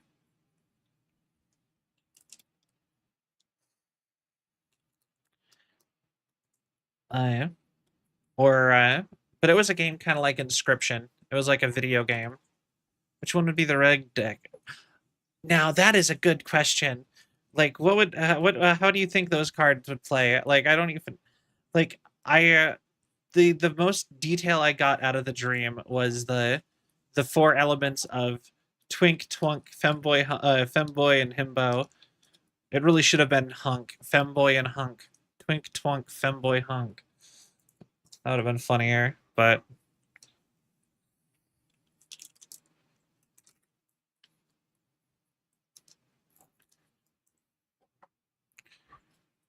I feel like red has to be himbo. I could see it.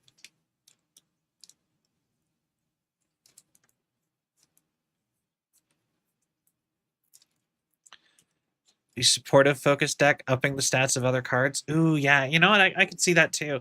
That wouldn't be red, though. That would be... Oh, wow. Twitch is really broken. What do you mean you're giving me another alert for that? You already gave an alert for that. Wait. Huh. Anyway, I almost feel like Femboy would be a black deck. It would be black. Would be the black cards. So then if you're gonna give it like actual Twitch is being silly, yeah. But I feel like Femboy would either be blue or black. I feel like that fits Femboy. And then if you're given like an equivalent with magic. Guess we gotta open another pack. I don't have time for that. Twink can be white. That sounds about right. Because I feel like Femboys would be tricky. They'd have something sneaky going on. Just because that just seems to fit my brain. And I guess, yeah, Twunk would be green. Because, yeah, Twunk would just be like buff Twinks, right? Like the halfway point between Himbo and Twink. So. But yeah, that is a game I invented in my sleep. Cute Boys the Reckoning. Maybe it'll get made at some point. Maybe it won't. But I still think the concept is funny. But yeah, I think we are going to wrap up for the night.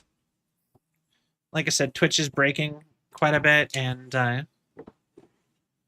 after all, like I said, I do have to start getting ready for work. So I hope you guys enjoyed our little ASMR stream. Here pretty soon, I think maybe I'll go pick up some more. Probably not like soon. Alrighty, had a lot of fun. I'm glad.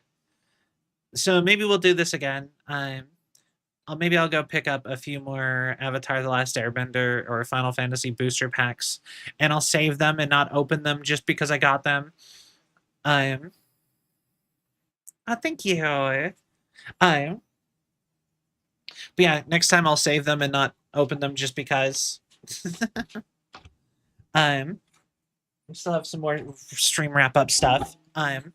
So that present under the tree, it's for you. And guess what?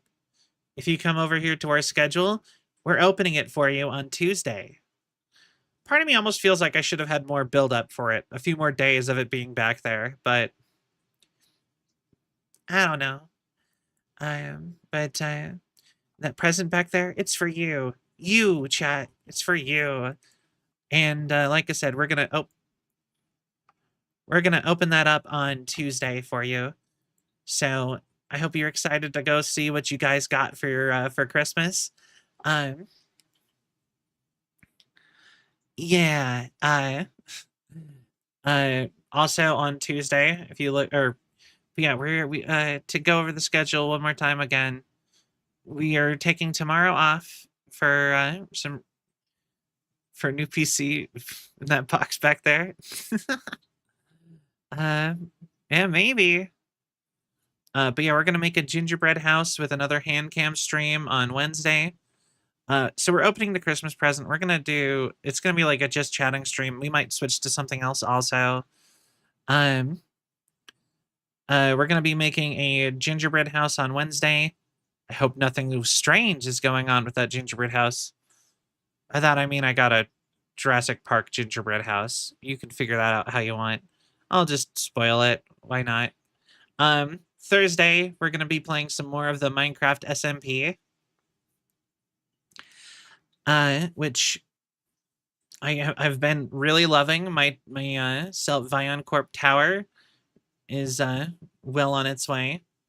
Friday, we're going to be playing the new game Unbeatable, which is a rhythm RPG game that looked so fun. I really wanted to, like, it was so cool. I played the demo. And I really enjoyed it. We're gonna take Saturday off again. And that's because I noticed when I do the stream every single day, that's the day I'm like most tired. So and then on Sunday we are going to do either more unbeatable or we are going to do more Cell SMP, depending on how I'm feeling that day. Uh, Let me find somebody for us to raid real quick. We should probably keep it in ASMR, I think. So, even though I know I haven't been doing a very good ASMR job, but I tried. Honestly, on how do you guys think I did on ASMR generally? Just curious. I thought you did great. Aw, thank you. Uh, Not a big fan of ASMR, so I cannot say. That is totally fair. But yeah, let's find ourselves somebody doing ASMR.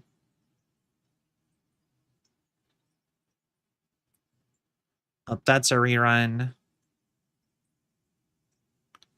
Uh, that's me. Hi, me.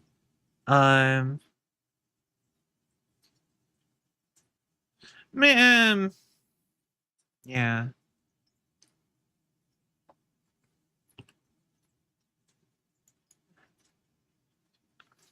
She seems cute.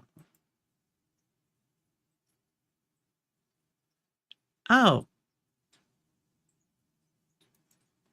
Okay. This seems like a good person. Okay. We are going to rate this person. But yeah, so thank you all so much. Looking forward to the Magic the Gathering RP suit. Yeah, I will write it. If you guys wanted to see it, I will do it. But with that all being said, thank you all so much for watching. I hope you all had a cell of a time. If you enjoyed the show and you haven't yet, please give a follow. It really helps with the algorithm and my self-esteem. You should check me out on you should follow me on whatever platform. Follow me on all the platforms. Check out my socials. We've got we are live every time we're live. We are live on Twitter, YouTube, and Twitch. I'm working on trying to get to be live on TikTok also, but it's being problematic. Join the Discord. It is the best place to be up to date in all things Cell. I am trying to be more active in the Discord.